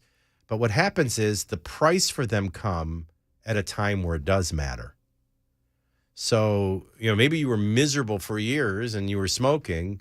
Now you finally get your life together. Everything's right the way you want it. Now cancer arrives. You know, so you just you gotta value health. You know, when people say, you know, how you doing? Well, I have my health. Because if you don't have your health, everything else is miserable. Health is necessary. So it was similar to those kinds of things. I look down and I see the headline. There are 4 habits happy people have. I mean, first of all, I don't make a goal happy because happy comes from the word happenstance. You're not in control of happenstance. Things are going to come and go. It's your response to the bad things and to the good things that take you from what we think of as happiness into a state of joy unspeakable or fulfillment or purpose or whatever it is. So I have a little bit of a problem with the word happiness. But if you want to be happy, wouldn't you want to look at the habits of happy people? I'm trying to be happy, so let me go hang out and get some advice from some old miserable guys. Yeah. Don't do that. Why would you role model? One of the things that Tony Robbins always taught was that role modeling is a shortcut.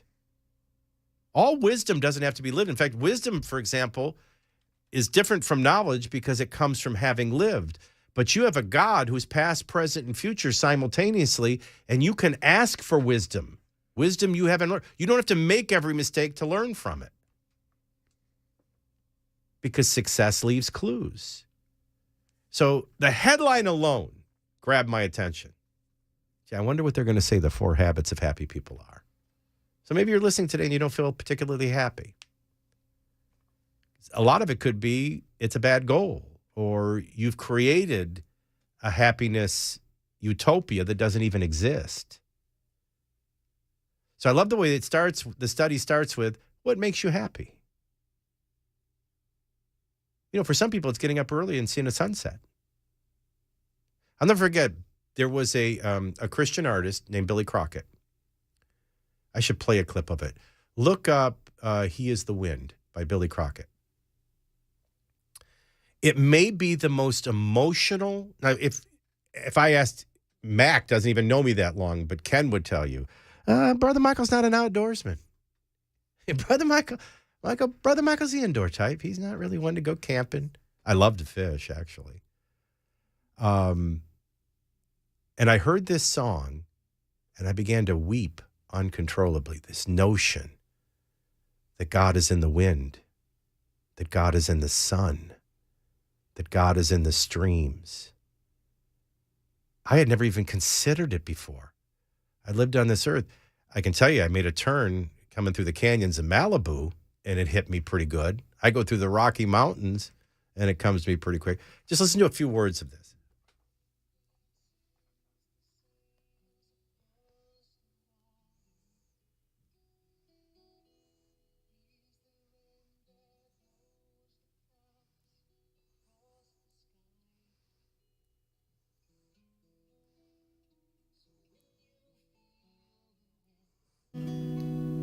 You're really feeling Him, who blows His Holy Spirit into life. He is the wind. He is the wind.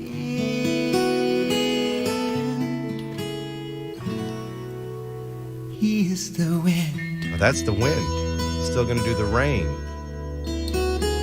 It's really, and it's a blind spot. This is our Creator's creation. Gently falls upon the flowers. He is the rain that fills the streams and makes them flow. So when you feel the rain, just lift your heart to the one whose love has washed you white as snow.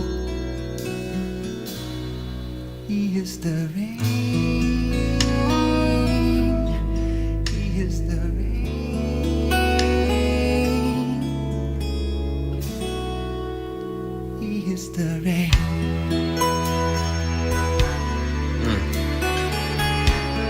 We still got to get to the sun. The one who comes again in glory, with arms to lift us up beyond the sky. The one who wrote His love across our story, the one who touches hearts, one who changes lives. He is the sun that drives the darkness into hiding. He is the sun that warms our lives and lights our days. So when you feel the sun, just let the Spirit come. Fill your empty heart with joy and praise. He is the sun. He is the sun.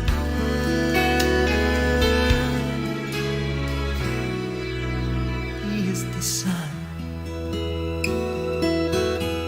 He is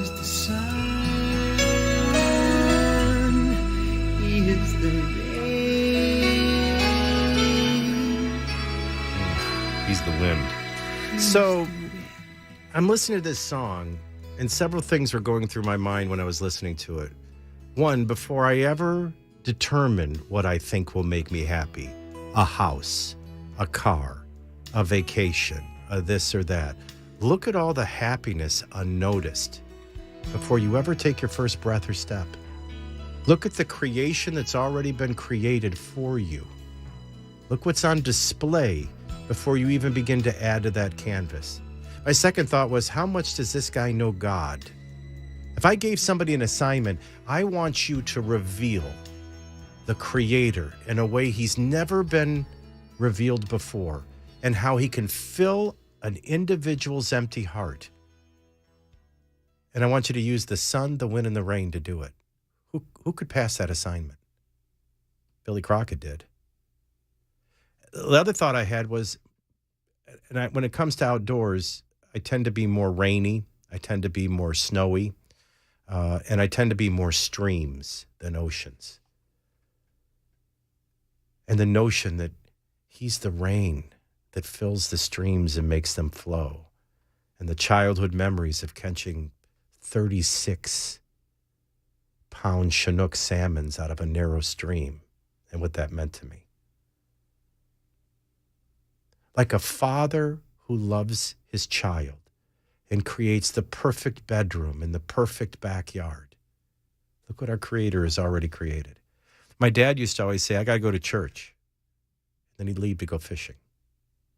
And I thought that was a cop-out, because my concept of church was, you got to come to the building. You got to put your hands in the air. You got to praise him and be seen by others and cry and then hear a sermon and then try to beat them all to brunch. I'm not so sure anymore that he wasn't going to the better service. But I think what it reveals in the first sentence is, so much of your happiness is determined on your focus, what you're noticing and not.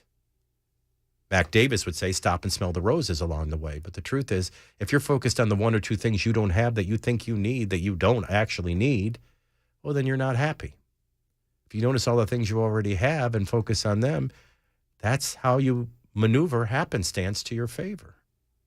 So this is why I was so distracted. And this is where I'm like, I really don't really want to talk about a presidential election a year and 10 months from now when I'm staring at all this that could impact your day today, impact your life today.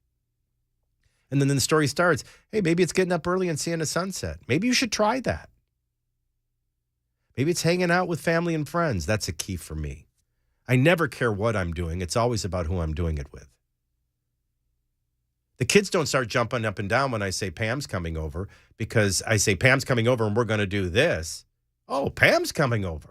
Doesn't matter if we do nothing. That'll be fun.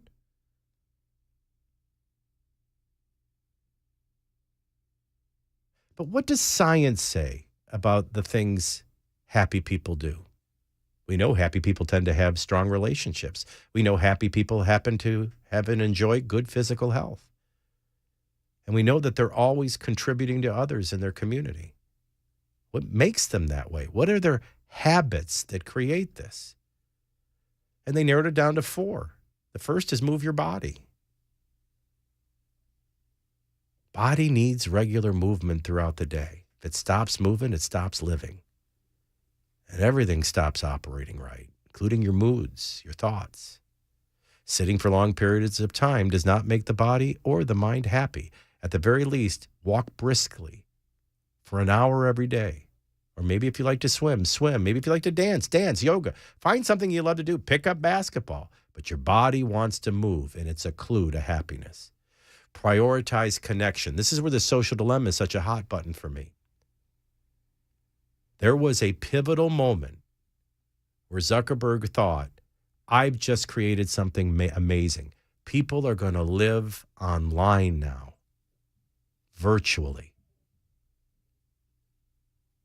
as if it would be more healthy to have fake relationships than real ones.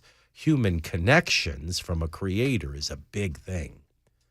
And it's a big priority of people who are happy. Social connections are important in terms of overall well-being and life satisfaction.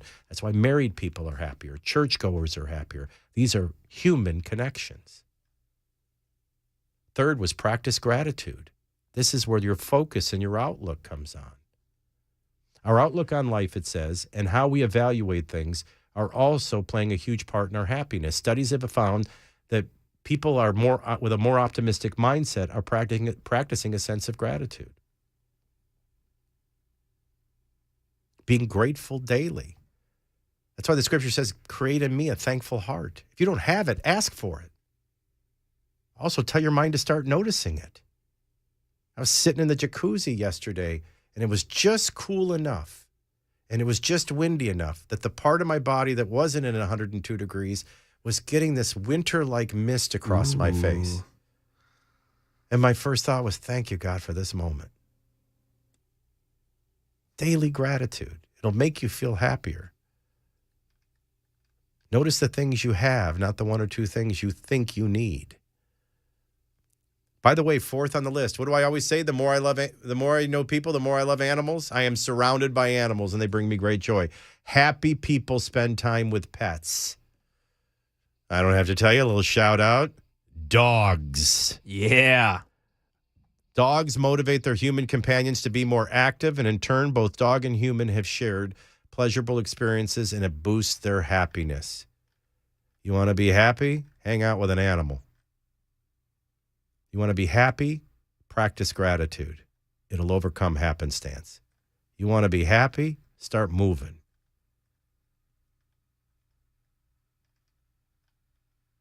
Finally, prioritize human connections, not projecting a life online. Being around real people and having connections, real friendships. Oh, please, God, make them start with their companion, their wife, their spouse, their husband, and their children. That distracted me. I had to burp that before I could go back to politics. That just felt a whole lot more important to me. And I'm glad I got to share the Billy Crockett song with you. Of all the songs, I don't know that the Holy Spirit ever fell on me more than the first time I listened to that song. And I melted and wept over the sun, the wind, and the rain. And I'm the indoor type. Go figure. 10:54.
looks like that bill, commonly referred to as the drag show bill in Tennessee, has cleared another major hurdle. We'll tell you where it's headed next, coming up at 11 on Super Talk 99.7 WTN.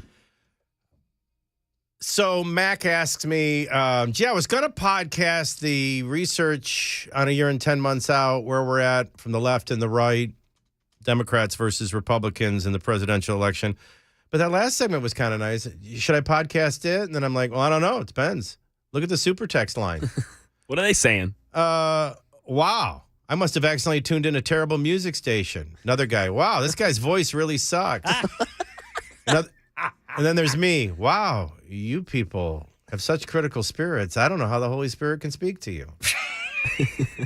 What's next? Oh, the Holy Spirit was real gentle, but he had bad breath. I mean,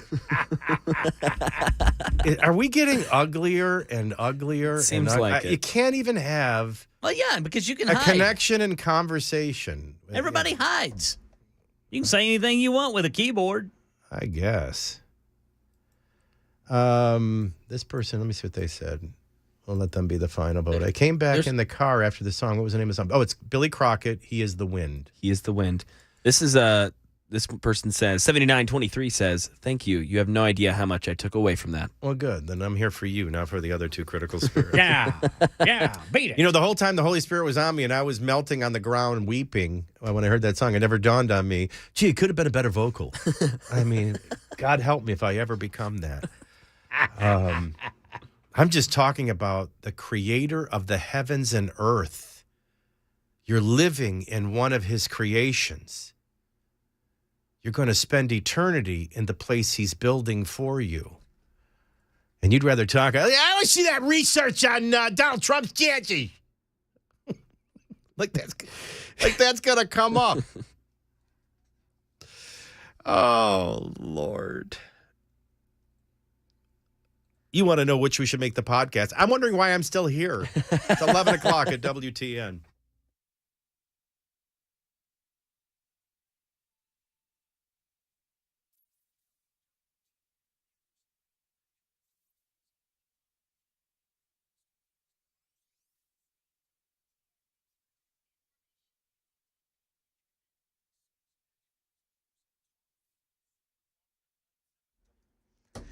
$11 o'clock on the dot this Thursday morning. I'm Ken Weaver with your top stories. It's already 76 degrees under sunny skies here on Music Row. Summer-like day today, but winter returns tonight. Full forecast in 2 minutes. Right now in Tennessee, a bill that bans any sexually explicit entertainment from public property to age-restricted venues is headed to Governor Lee's desk. The Tennessean says the bill, which is commonly referred to as the drag show bill, cleared the House this morning. It's already passed the Senate. LGBTQ plus advocates say it targets what they call vulnerable communities and will have a, quote, chilling effect on artistic performances. Republicans say it only affects drag shows with material that violates the state's existing obscenity laws. Federal investigators are out with a preliminary report into the derailment of a Norfolk Southern train carrying toxic chemicals in East Palestine, Ohio, earlier this month. The preliminary NTSB report points to an overheating wheel bearing leading to the derailment. According to the report, the bearing passed 3 sensors leading up to the wreck. With each passing, the temperature was higher, reaching 253 degrees by the final sensor. Alarms went off, and as the crew began stopping the train, automatic emergency braking kicked in. The NTSB says 38 rail cars derailed in the incident. 11 of those cars contained hazardous materials. That's Dave Packer reporting. A big day in South Carolina. The former attorney accused of murdering his wife and son, testifying in his own defense. I would never intentionally do anything to hurt either one of them. Alex Murdaugh, questioned by his defense attorney, testified that he admitted to lying about his whereabouts on the night of the murders. Prosecutors now expected to grill him on that when the defense rests. That's the latest news. Weather is next. I'm Ken Weaver, WTN News.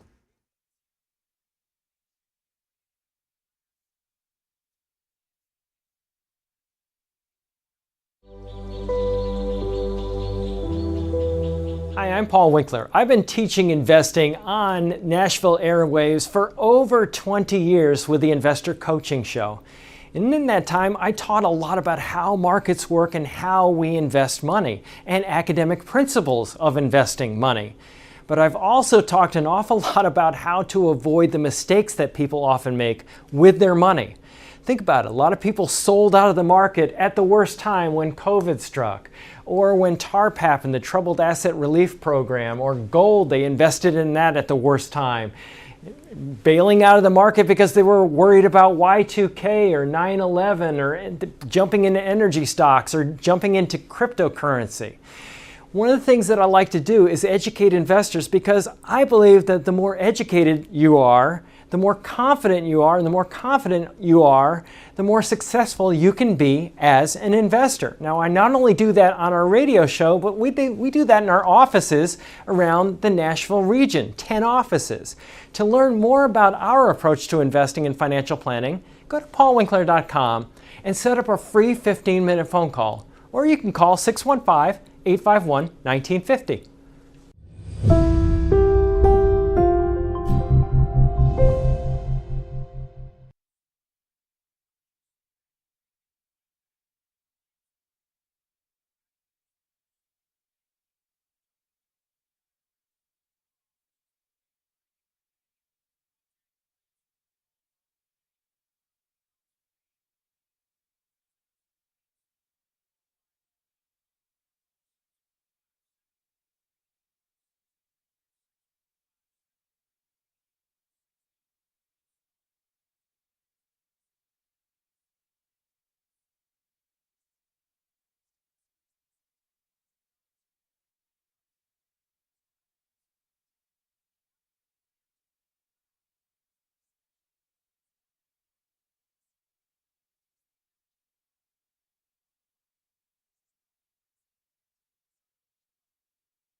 Get this straight. I stop in the middle of a radio show, very unprofessionally, and teach a younger colleague what a bio is.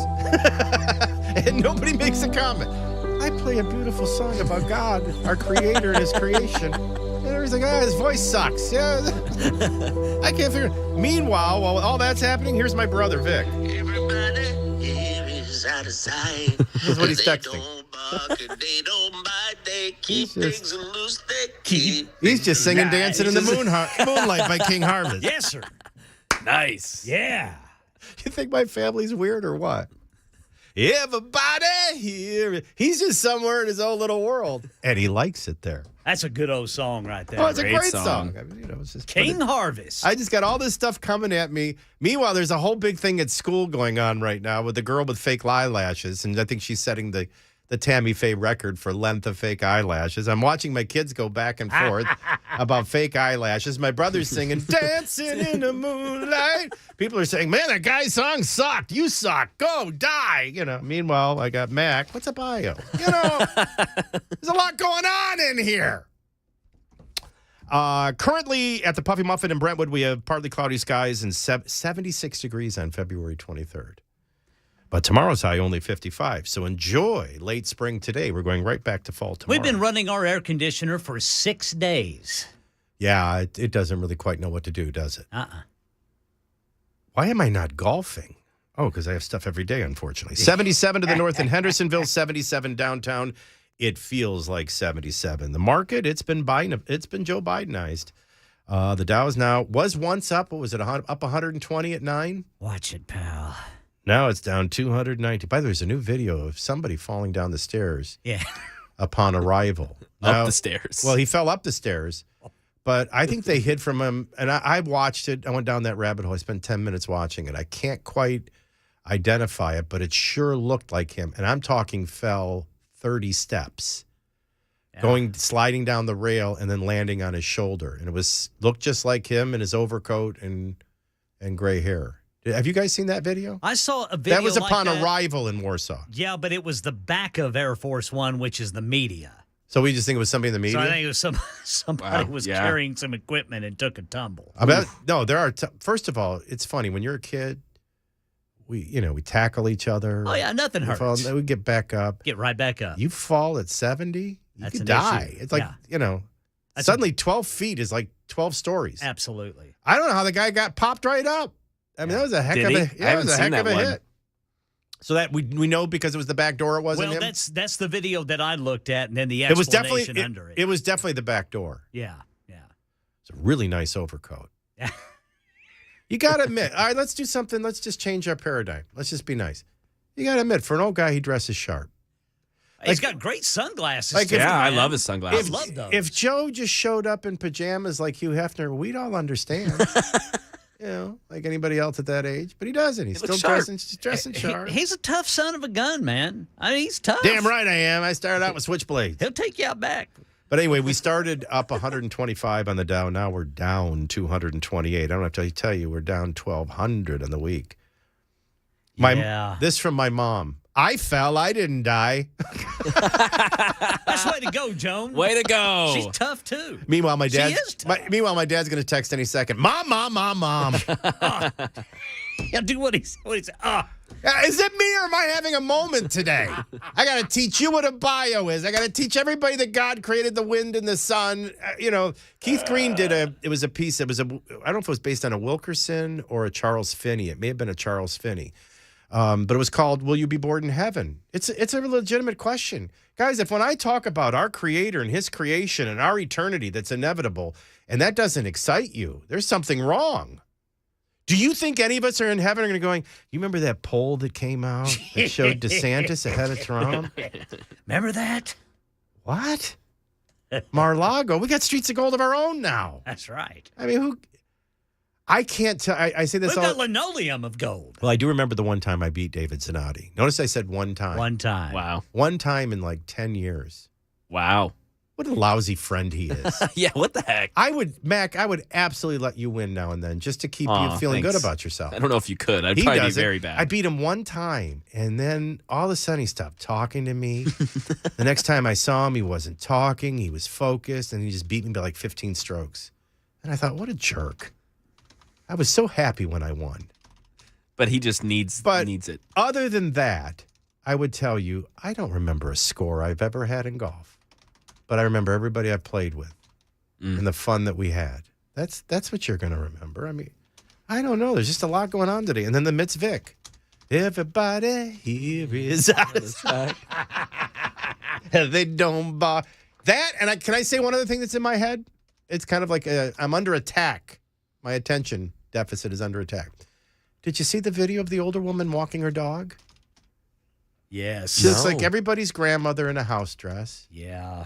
The dog is kind of pulling her a little bit, wanting to go by the water. It's a little wiener dog. It was a little fritzy.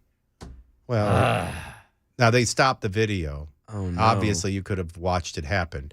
So she walks down by the waterfront, and you can see the water moving. Then she starts walking away, and you see the alligator come out of the water, get the dog, and then it gets her. Then you don't see it get her, but you see the person calling 911, and it had her for a while. Then it took her into the water, and then the lady's just going, "Oh my God, she's gone! She's gone! He took her underwater. It's too late. She's gone." And I'm just thinking, so like no matter what I do today, I still keep thinking about that poor old lady walking that dog. Tragic. Yeah, it's awful. Where was that? Do we know? And then I got my daughter going, "Oh, the dog got eaten." I'm like, "So did Grandma." It looked like it was like a decorative pond around a condominium complex. Yeah, because I can So tell you, she was walking around maybe where she lives or something. I had this happen golfing. All right, so Oh, that's tragic. I was, my shot was off the fairway and near water in Florida. And, there's just enough alligators around just sunning and stuff that you kind of let your guard down. It's like normal. And I don't know what this one had up its sleeves, so to speak, or on its mind, but he came out of the water while I was setting up for my shot. I'm telling you, I went from 0 to 65 in 1 second. You talk about fight or flee instincts. And I was, now you forget, they're fast. When they want to go. Yeah. I mean, this video, I think, Ken, more than anything, demonstrated how quick was he out of the water and on that dog. I mean, It was a second. I was like, that was when it first dawned on me. I think I'm going to go Arizona. Yeah. Their tail, they can just swoosh their tail one time and it just shoots them forward. Well, it got the dog and her. Yeah. So that's in the back of my mind. I didn't stand a chance today. Where was I? Partly sunny skies, 76 degrees at the Puffy Muffin in Brentwood. It's 77 in the north in Henderson Village, 77 downtown. It feels like 77. And again, nobody says 70. It's 70. 70. Market was up 125. Now it's down 227. NASDAQ's down 67. The S&P's down 19. He's a sharp dresser, but shank, shoo, show. For ruining my portfolio. All right, I'm Michael DelGiorno. I want to take a moment. Look, I'm in back pain right now and probably heading to the Dr. Gill Center. It's been days. But I'm talking about chronic pain, back pain, neck pain, knee pain, hip pain, elbow pain. A lot of us just enter the next year like we did the previous year in that pain. And just living in pain is no fun. That's a battle. So there's two notions here. One, can I be pain-free? 2, can I get back to doing the things I love? And the answer is yes and yes, with no needles and no downtime. This is what we've been doing for 30 years. Over 500,000 treatments and 27,000 patients. And I know you think of us as a chiropractic center, and I'm proud of that because chiropractic care really works. But we've got state-of-the-art industry equipment, Class 5 lasers, red light therapy, spinal decompression therapy. Dr. Gill was the pioneer in our state. A game changer, separation without a scalpel. We're your best bet at pain-free living and avoiding surgery. And even if it ends up in surgery, we're still your best first step because it begins with that accurate diagnosis. And $23 covers everything at the Dr. Gill Center in your new patient appointment, your extensive exam, x-rays, imaging, and your diagnosis. So don't do nothing and don't settle for a pill. Call the Dr. Gill Center. Take advantage of the $23 new patient special. I don't know how long it's going to last. Pain-free living's a phone call away. New phone number, 882-4838. That's 882-4838. 882-4838. Online at callmepainfree.com.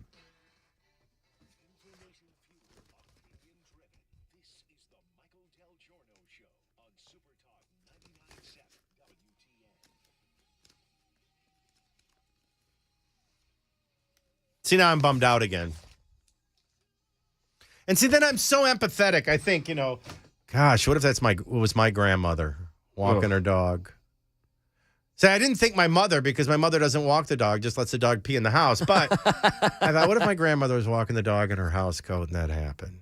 Freaking alligator. But he didn't know, right? He was hungry. Yeah, alligator just It's said, hard to blame the alligator, too. He's just there. Yep. Him or her doing their thing. Now I'm thinking about her again. All right, so here is an op-ed piece. This was to be a follow-up to the NPR PBS Marist University polling, which showed you where the Democrats and Democrat-leaning independents are, where Republican and Republican-leaning independents are a year and 10 months out. And this was to be the follow-up piece. Somebody accused me just doing that piece, that I was caught in a DeSantis matrix. And I'm like, I don't think so. If Rand Paul announced he was running for president, I can't think of anything anyone could do to pull my vote away. That's how strongly I feel about Rand Paul. Ron DeSantis, I'm very open to. I'm open to this new Vivek. I'm open to Nikki Haley. And I'm open to the president. Now, in the president's case, I'm looking for a different Donald Trump. I want all the policies. I don't want all the nonsense. And I'm seeing nonsense again. I lived it once. I don't want to live it again. Narcissism is narcissism, whether it's Barack Obama or Donald Trump. And I have that right. And you have your right to be for Donald Trump no matter what. I mean, I would be uncomfortable if I ask you the question, can America be great without Donald Trump president? And most Trump supporters will be honest enough to say no. I'm sorry, I'm not there. Donald Trump is not bigger than the Constitution. Donald Trump is not bigger than we the people. Donald Trump is not bigger than a nation under God.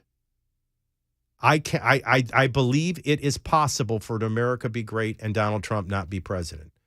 Now, if you don't, well, then I would think you're more a Trump than you are a conservative, a Republican, or an American. That's all. So I'm just not overboard. But I'm open to Donald Trump. I'm open to Nikki Haley. I'm open to Ron DeSantis. I'm really liking this. We're going to have to, actually, what we really need to do is master his name. Vivek Ramaswamy. Just kind of rolls off the tongue, doesn't it? It's a name you won't forget. No. This is a commentary by Brianna Lyman. And I just want to share a little bit of it with you and juke and jive from it, if you will. Republican Florida Governor Ron DeSantis has yet to announce he's even running for president in 2024. But that hasn't stopped speculation from mounting as he takes the GOP by storm. DeSantis' meteoric rise to fame is reminiscent of another former governor. Now, see, I can stop. Like, my discernment starts making me want to halt a little bit. And then my suspicions, and I'm not accusing you of having them, I'm saying we all have them, because we don't trust news. Everything's a narrative. And I'm like, where is she going?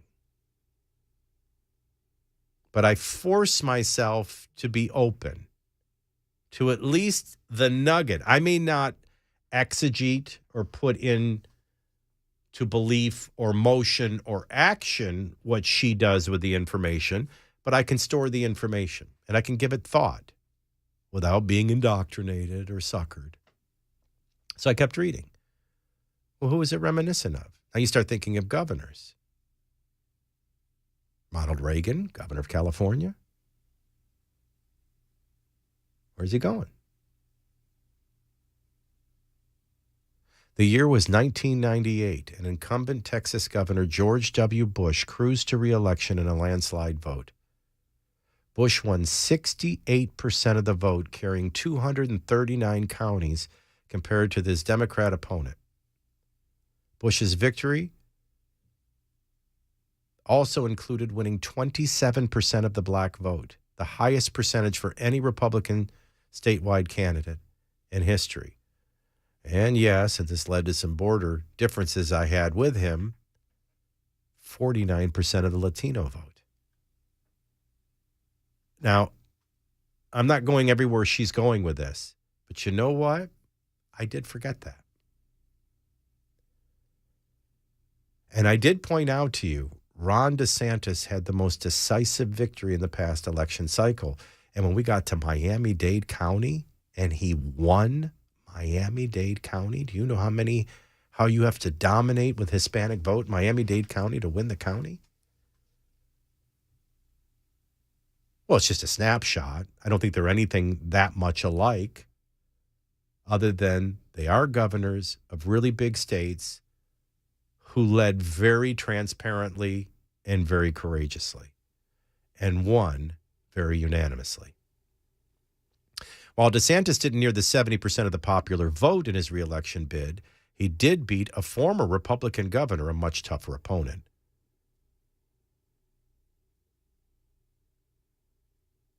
and a Democratic representative, Charlie Crist, and did so by 20 points, winning 59.4% of the vote compared to 40%. That's a significant landslide. Then she touches on what I touch on. He also became the first gubernatorial candidate to win the solid blue Miami-Dade County since 2002. When it came to Latino voters specifically, DeSantis outperformed Republicans, winning Latino vote by an 18-point margin. Is DeSantis the W in this situation? Well, the next step of the piece starts to look at Al Gore versus Bush as we look at Donald Trump, or in this case, DeSantis versus Biden. Stay tuned for part 2 in our final portion of this segment next. It's 11:22 at Super Talk 99.7 WTN. You know I'm a big fan of Zero Res. That's who we use. That's the only one I use in Mom's apartment. There's a lot of reasons. First and foremost, I think they're the best. You're going to get insanely clean carpets because nobody cleans like Zero Res. We're the only ones that use empowered water. No soap, no chemicals, no shampoos, leaving no residue or harsh chemicals behind. Therefore, you get insanely clean carpets that stay cleaner longer. That's value. And now we're heading into allergy season. You want to get all the remnants of cold and flu out, get the house Zero Resified, and then get the carpets treated before all the allergens come. And the healthy, right, longest-lasting way to clean is by far the affordable way. And they're going to stay clean longer, but they're cheaper to clean. Our offer for the month of February, 3 rooms pre-treated and cleaned, plus a hallway, just $129. 3 rooms and a hallway, $129. You may pay more for 1 room elsewhere. Plus, we're doing 20% off air duct cleaning to get ready for spring and allergy season. Zero Res, the right way to clean. And take advantage of our 3 rooms and a hallway $129 offer. Call today, 535-9376. Go beyond spring cleaning. 535-9376, 535-9376, or book your appointment online at ZeroResNashville.com.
Couple of bills headed to the governor's desk. The one referred to as the drag show bill and the one that bans transgender surgery for minors, boys who want to be or feel like they're girls and vice versa. We'll tell you about it at 11:30 on Super Talk 99.7 WTN. Funny, Michael, from Mom. Now I'm in the doghouse with Mom. She does kind of let the dog pee in the house. What can I say? But I do use Zerorez, and it's like it never happened. All right, we're doing part 2 of this poll. Now, I'm not saying I buy any of this. I'm just saying I'm open enough, and I'm trying to, by example, show you how to be open enough to kind of read things just for the sake of thought and conversation. In this particular person's opinion, she sees Ron DeSantis as George W. Bush. I see Ron DeSantis as Donald Trump without any of the negative style issues. Now, though, if DeSantis wins the nomination, and it's way too early to predict that, I haven't even made my own personal choice. But if he wins the nomination, I can assure you the left and the mainstream media is going to hate and attack him just like they did Donald Trump. My concern within the party is the same, in that if we have an open, honest, vetted primary and everybody chooses Trump, I don't suspect people are going to have a hard time ultimately uniting for him. I do question if everybody decides on Ron DeSantis, will Donald Trump and Donald Trump's supporters support and unite behind DeSantis? And I don't think they will. That creates a lose-lose. You have a systemic problem in your character that is going to keep you from winning. That gets back to my question that nobody ever has the courage to ask, and usually most Trump supporters have the courage to answer. Can America be great if anybody other than Donald Trump wins? And there are a lot of Trump supporters who would say no. They don't trust anyone else. I think that's a limited view of America. That's a limited view of the Republican Party. That's a limited view of a government up for and by the people. It's a matrix reality, but it's not a healthy view. But what I love is where she goes next. If we're going to buy into her theory, DeSantis is George W. Bush in 2000, well, then let's look back at the matchups of how George W. Bush looked versus a Vice President Al Gore compared to DeSantis and how he looks versus a Joe Biden. We'll do that right after the news and wrap up next.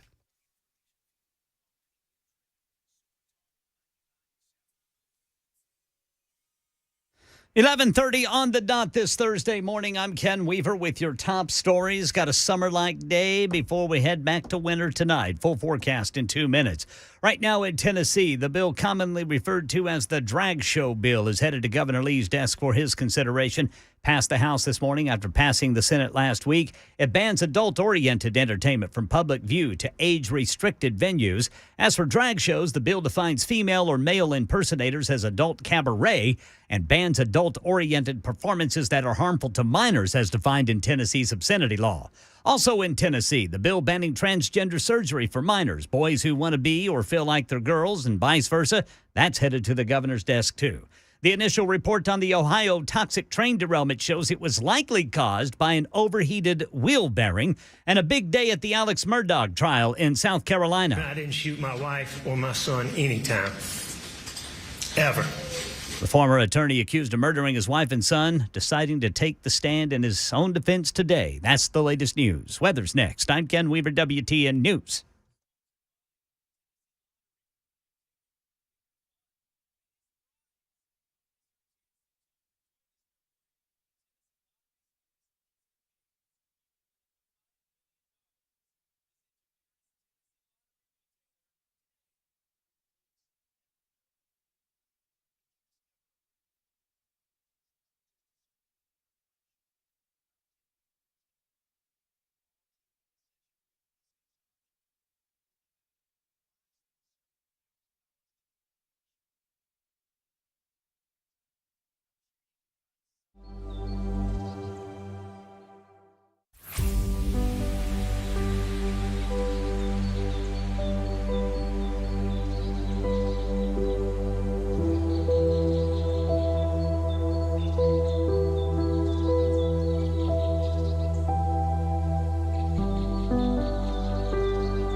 right, at 11:34, we have partly sunny skies, 78 degrees in Franklin, 78 in Mount Juliet. It's 79 down in the borough, downtown on Music Road. The statues are naked. The sky is mostly sunny.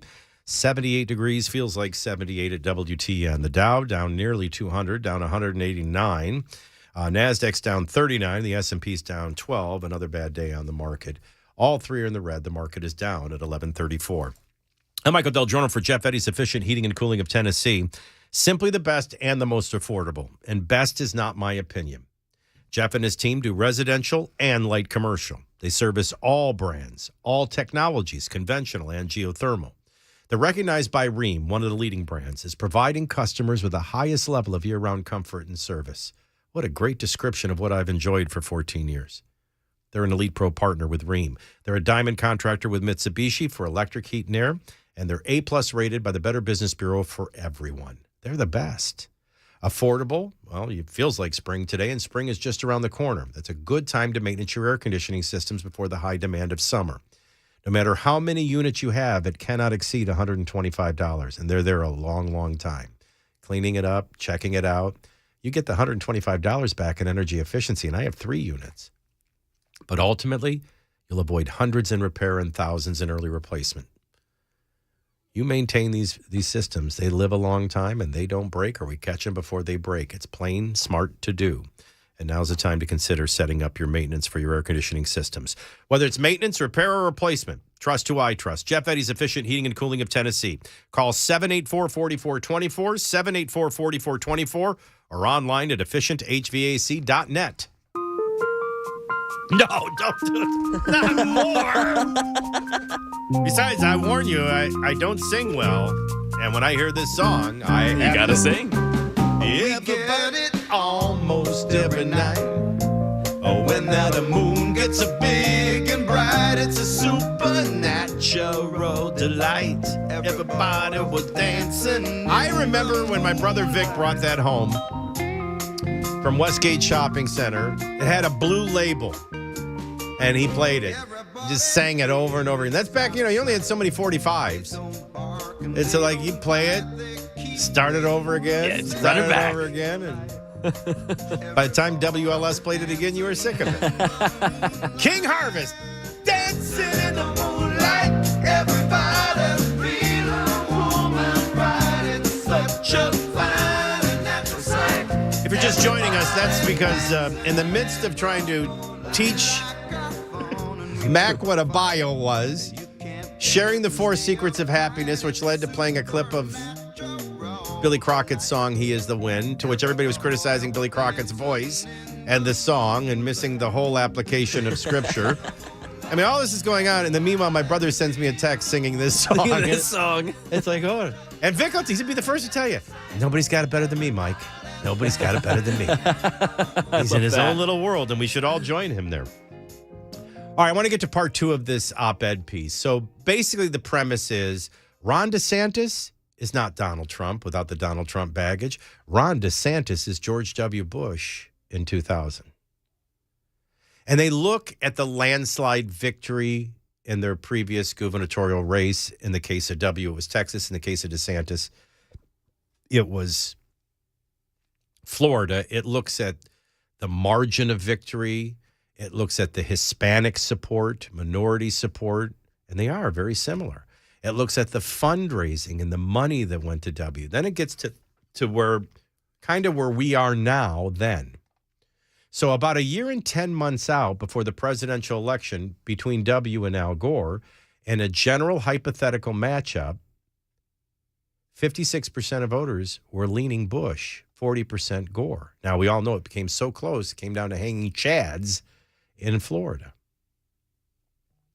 That's what polling showed in 1999, actually more than a year and 10 months out.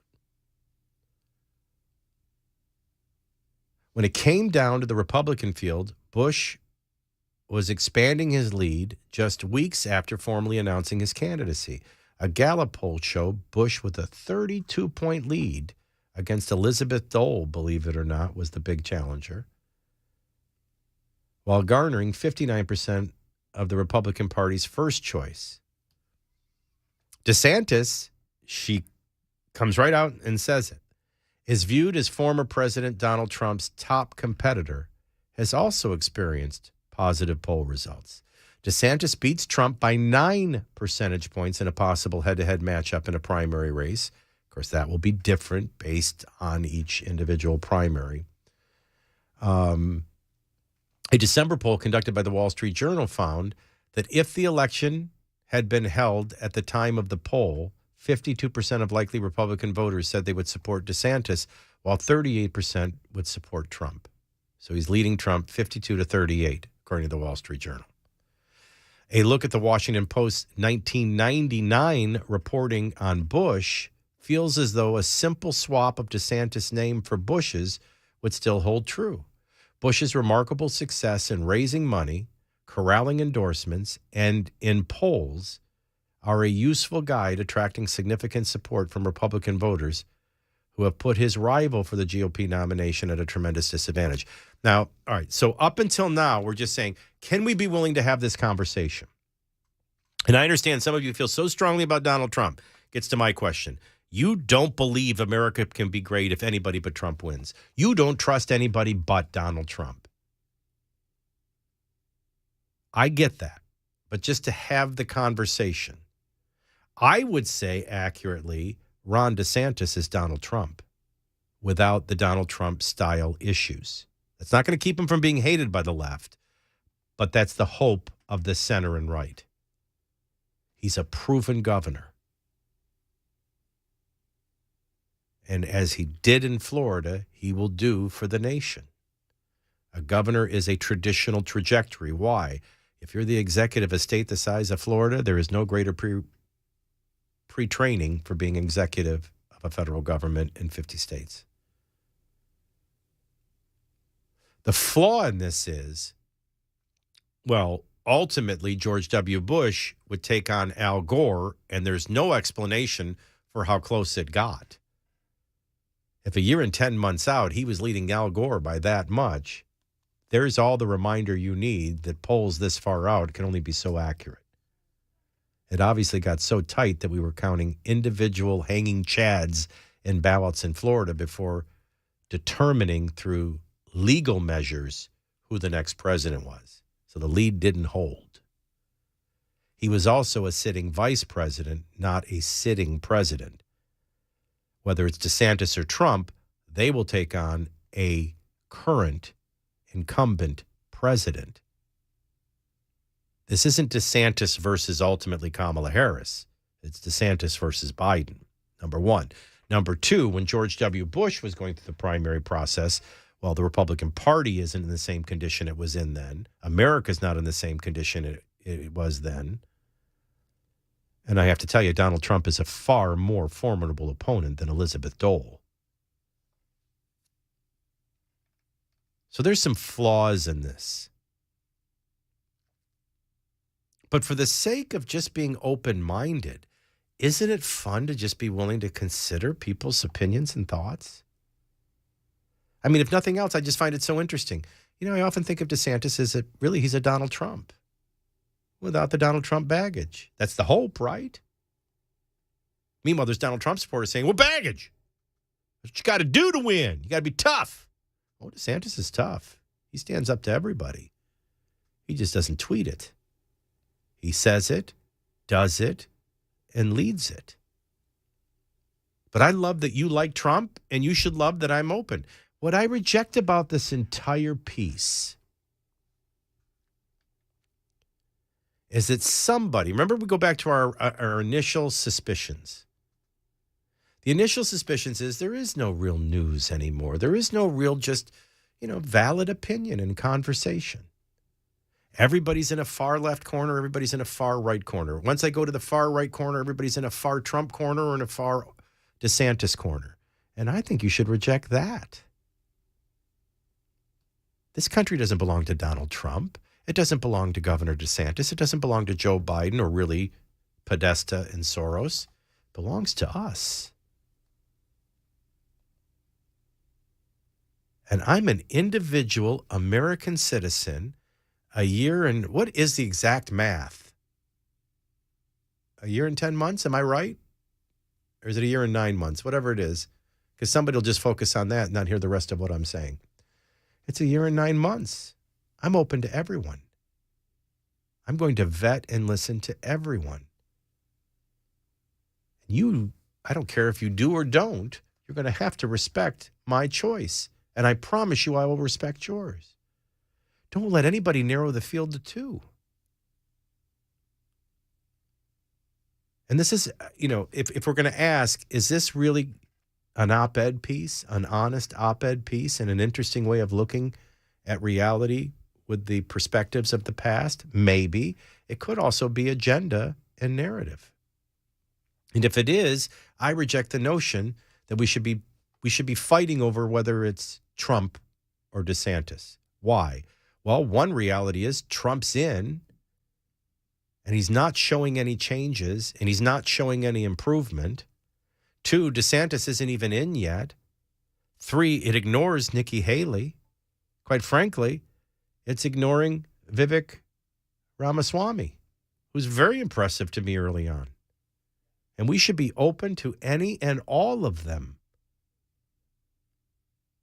I see the left trying to narrow your choices. Now I'm seeing even this op-ed piece in the Daily Caller, the right trying to narrow your choices. In a year and 9 months or 10 months or whatever the hell it is, I don't want to sit and do the math.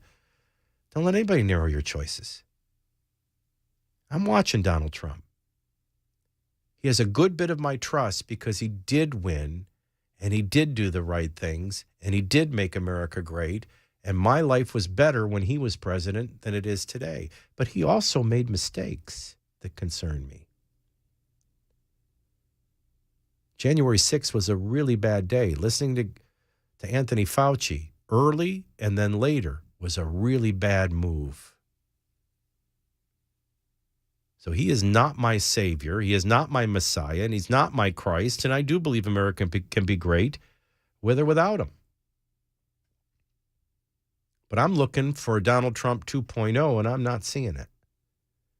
I'm looking at a successful governor who stands up to everyone and everything and does what's right. He is not a political creature. He's a leader, and he's a man of conviction, and he has my attention. And I like the trajectory and the experience of being a governor. So I'm looking at Governor DeSantis, and I'm still hoping for Rand Paul. And I got to be honest with you, when I hear quotes from Vivek Ramaswamy, like I'm hearing on Tucker Carlson, in some ways, this guy's getting it and saying it. And I don't know if he may ultimately just end up being a part of setting the conversation and the tone and not a legitimate candidate. But I got news for you. In my eyes, he's a legitimate candidate. Is my computer on? Anybody that talks like this deserves to be considered a legitimate candidate. All under the same rules. Exactly. I mean, we are in the middle of this national identity crisis, Tucker, where we have celebrated our diversity and our differences for so long that we forgot all of the ways we're really just the same as Americans, bound by a common set of ideals that set this nation into motion 250 years ago. And that's why I'm proud to say tonight that I am running for United States president to revive those ideals in this country, those basic rules of the road. Meritocracy, the idea that you get ahead in this country, not on the color of your skin, but on the content of your character. The idea that you are allowed to speak freely, yes, to be wrong sometimes, as long as your neighbor gets the same courtesy in return. The idea that the people who we elect to run the government, by the way, are the people who actually run the government. Basic rules of the road. These are the things that bind us together. You and I have different shades of melanin, and you know what I say? So what? That's not beautiful. That is not our strength. Our diversity is meaningless if there's nothing greater that binds us together across that diversity. I mean, I love a guy because, look, we all know the country's heading in the wrong direction. And the fight is left versus right. Left won't budge, right won't budge. The two shall never meet. The two shall never have a conversation. I get all that. But we all know, one thing we do all agree on, to the tune of 76%, we're heading in the wrong direction.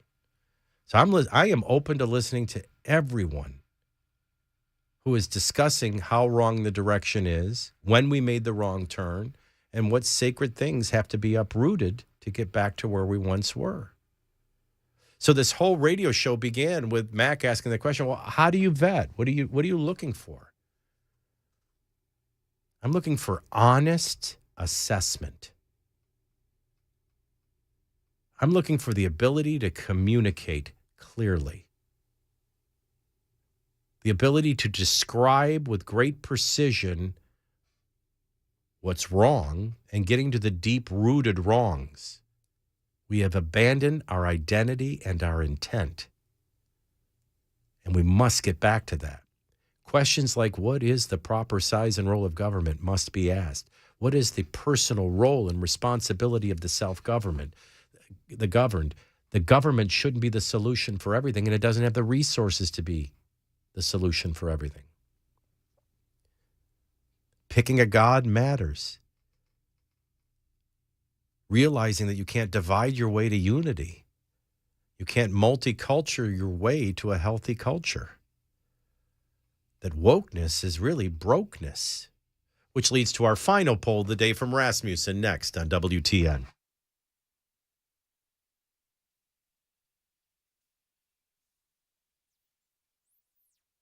Michael DelGiorno for Loan Pronto. If you think mortgage rates are still super high, not only do you need to think again, you need to pick up the phone and call my friends at Loan Pronto and just see how low they've gotten.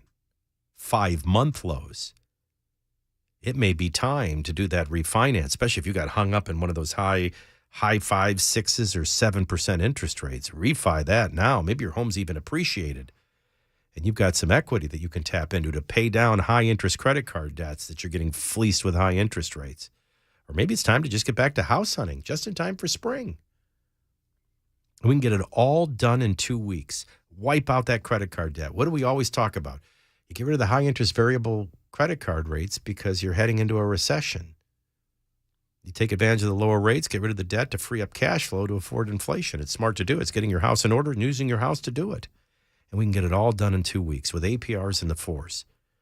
How low are the interest rates? Pick up the phone and lock one in today with Loan Pronto. 499-5780. 499-5780. That's 499-5780. Online at loanpronto.com. Equal housing lender and MLS 1661781. Subject to lender approval.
Oh, that's all right.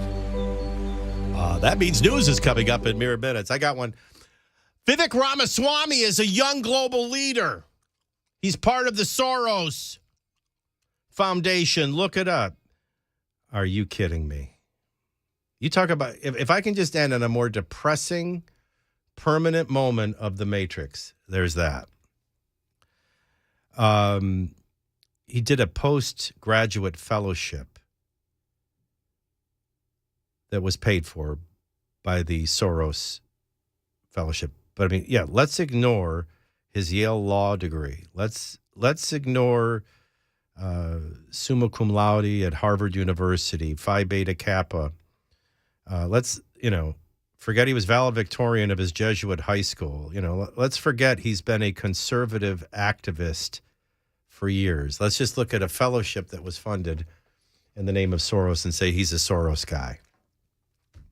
Trust me, nobody gets Uncle George more than I do. He's a regular listener. He was super texting before super texting was cool. Usually trying to get me fired.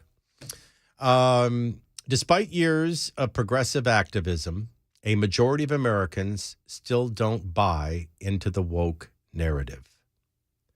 Yesterday we did an interesting study. Let me see if I have enough time to do this. I think I do in 3 minutes. Everything's so supercharged, you got to be careful what you say. I'm obviously a born-again, spirit-filled Christian. So my worldview is informed by Scripture. That is not going to have a validating view of homosexuality, gay marriage, or bisexuality, or anything else.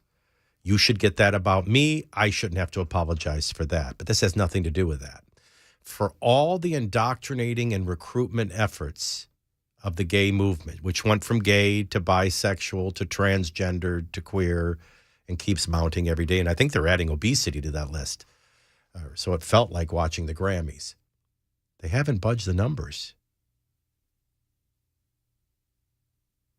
All we're doing to make sure you're seeing them on television, it's very disproportionate. You can't watch a scene in a sitcom, a drama, a movie, or anything without a gay being represented, but they're still only about a little over 2% of the population. Now, you start adding bisexual to that, transgender to that, all of the above. And by the way, it's very transitory with bisexual. Some people are bisexual for a period of their life and then they're not. But even that, you can't muster it over 7%. It's overrepresented. And somebody thinks that's a way of fixing it. That's what's sick.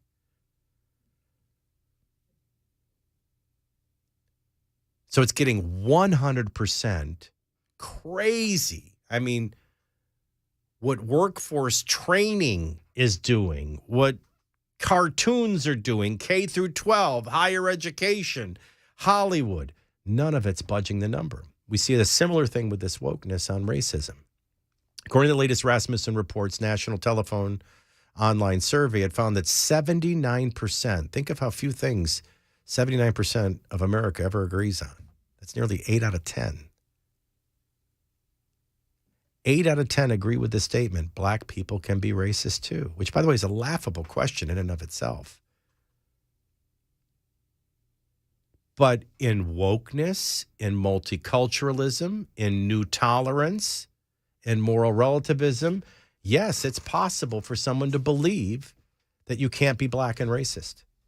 Of course, all a racist is somebody that believes that their race is superior to another.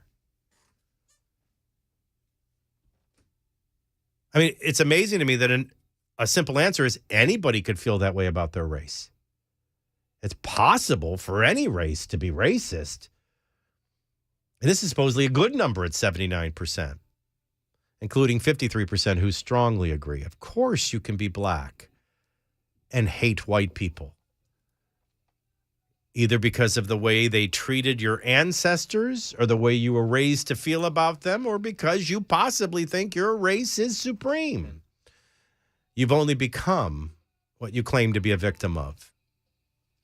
But I think the biggest notion is how they've made very little progress for such effort. Truth is having its day. We'll end on a good note. News is next. See you in the morning at 9.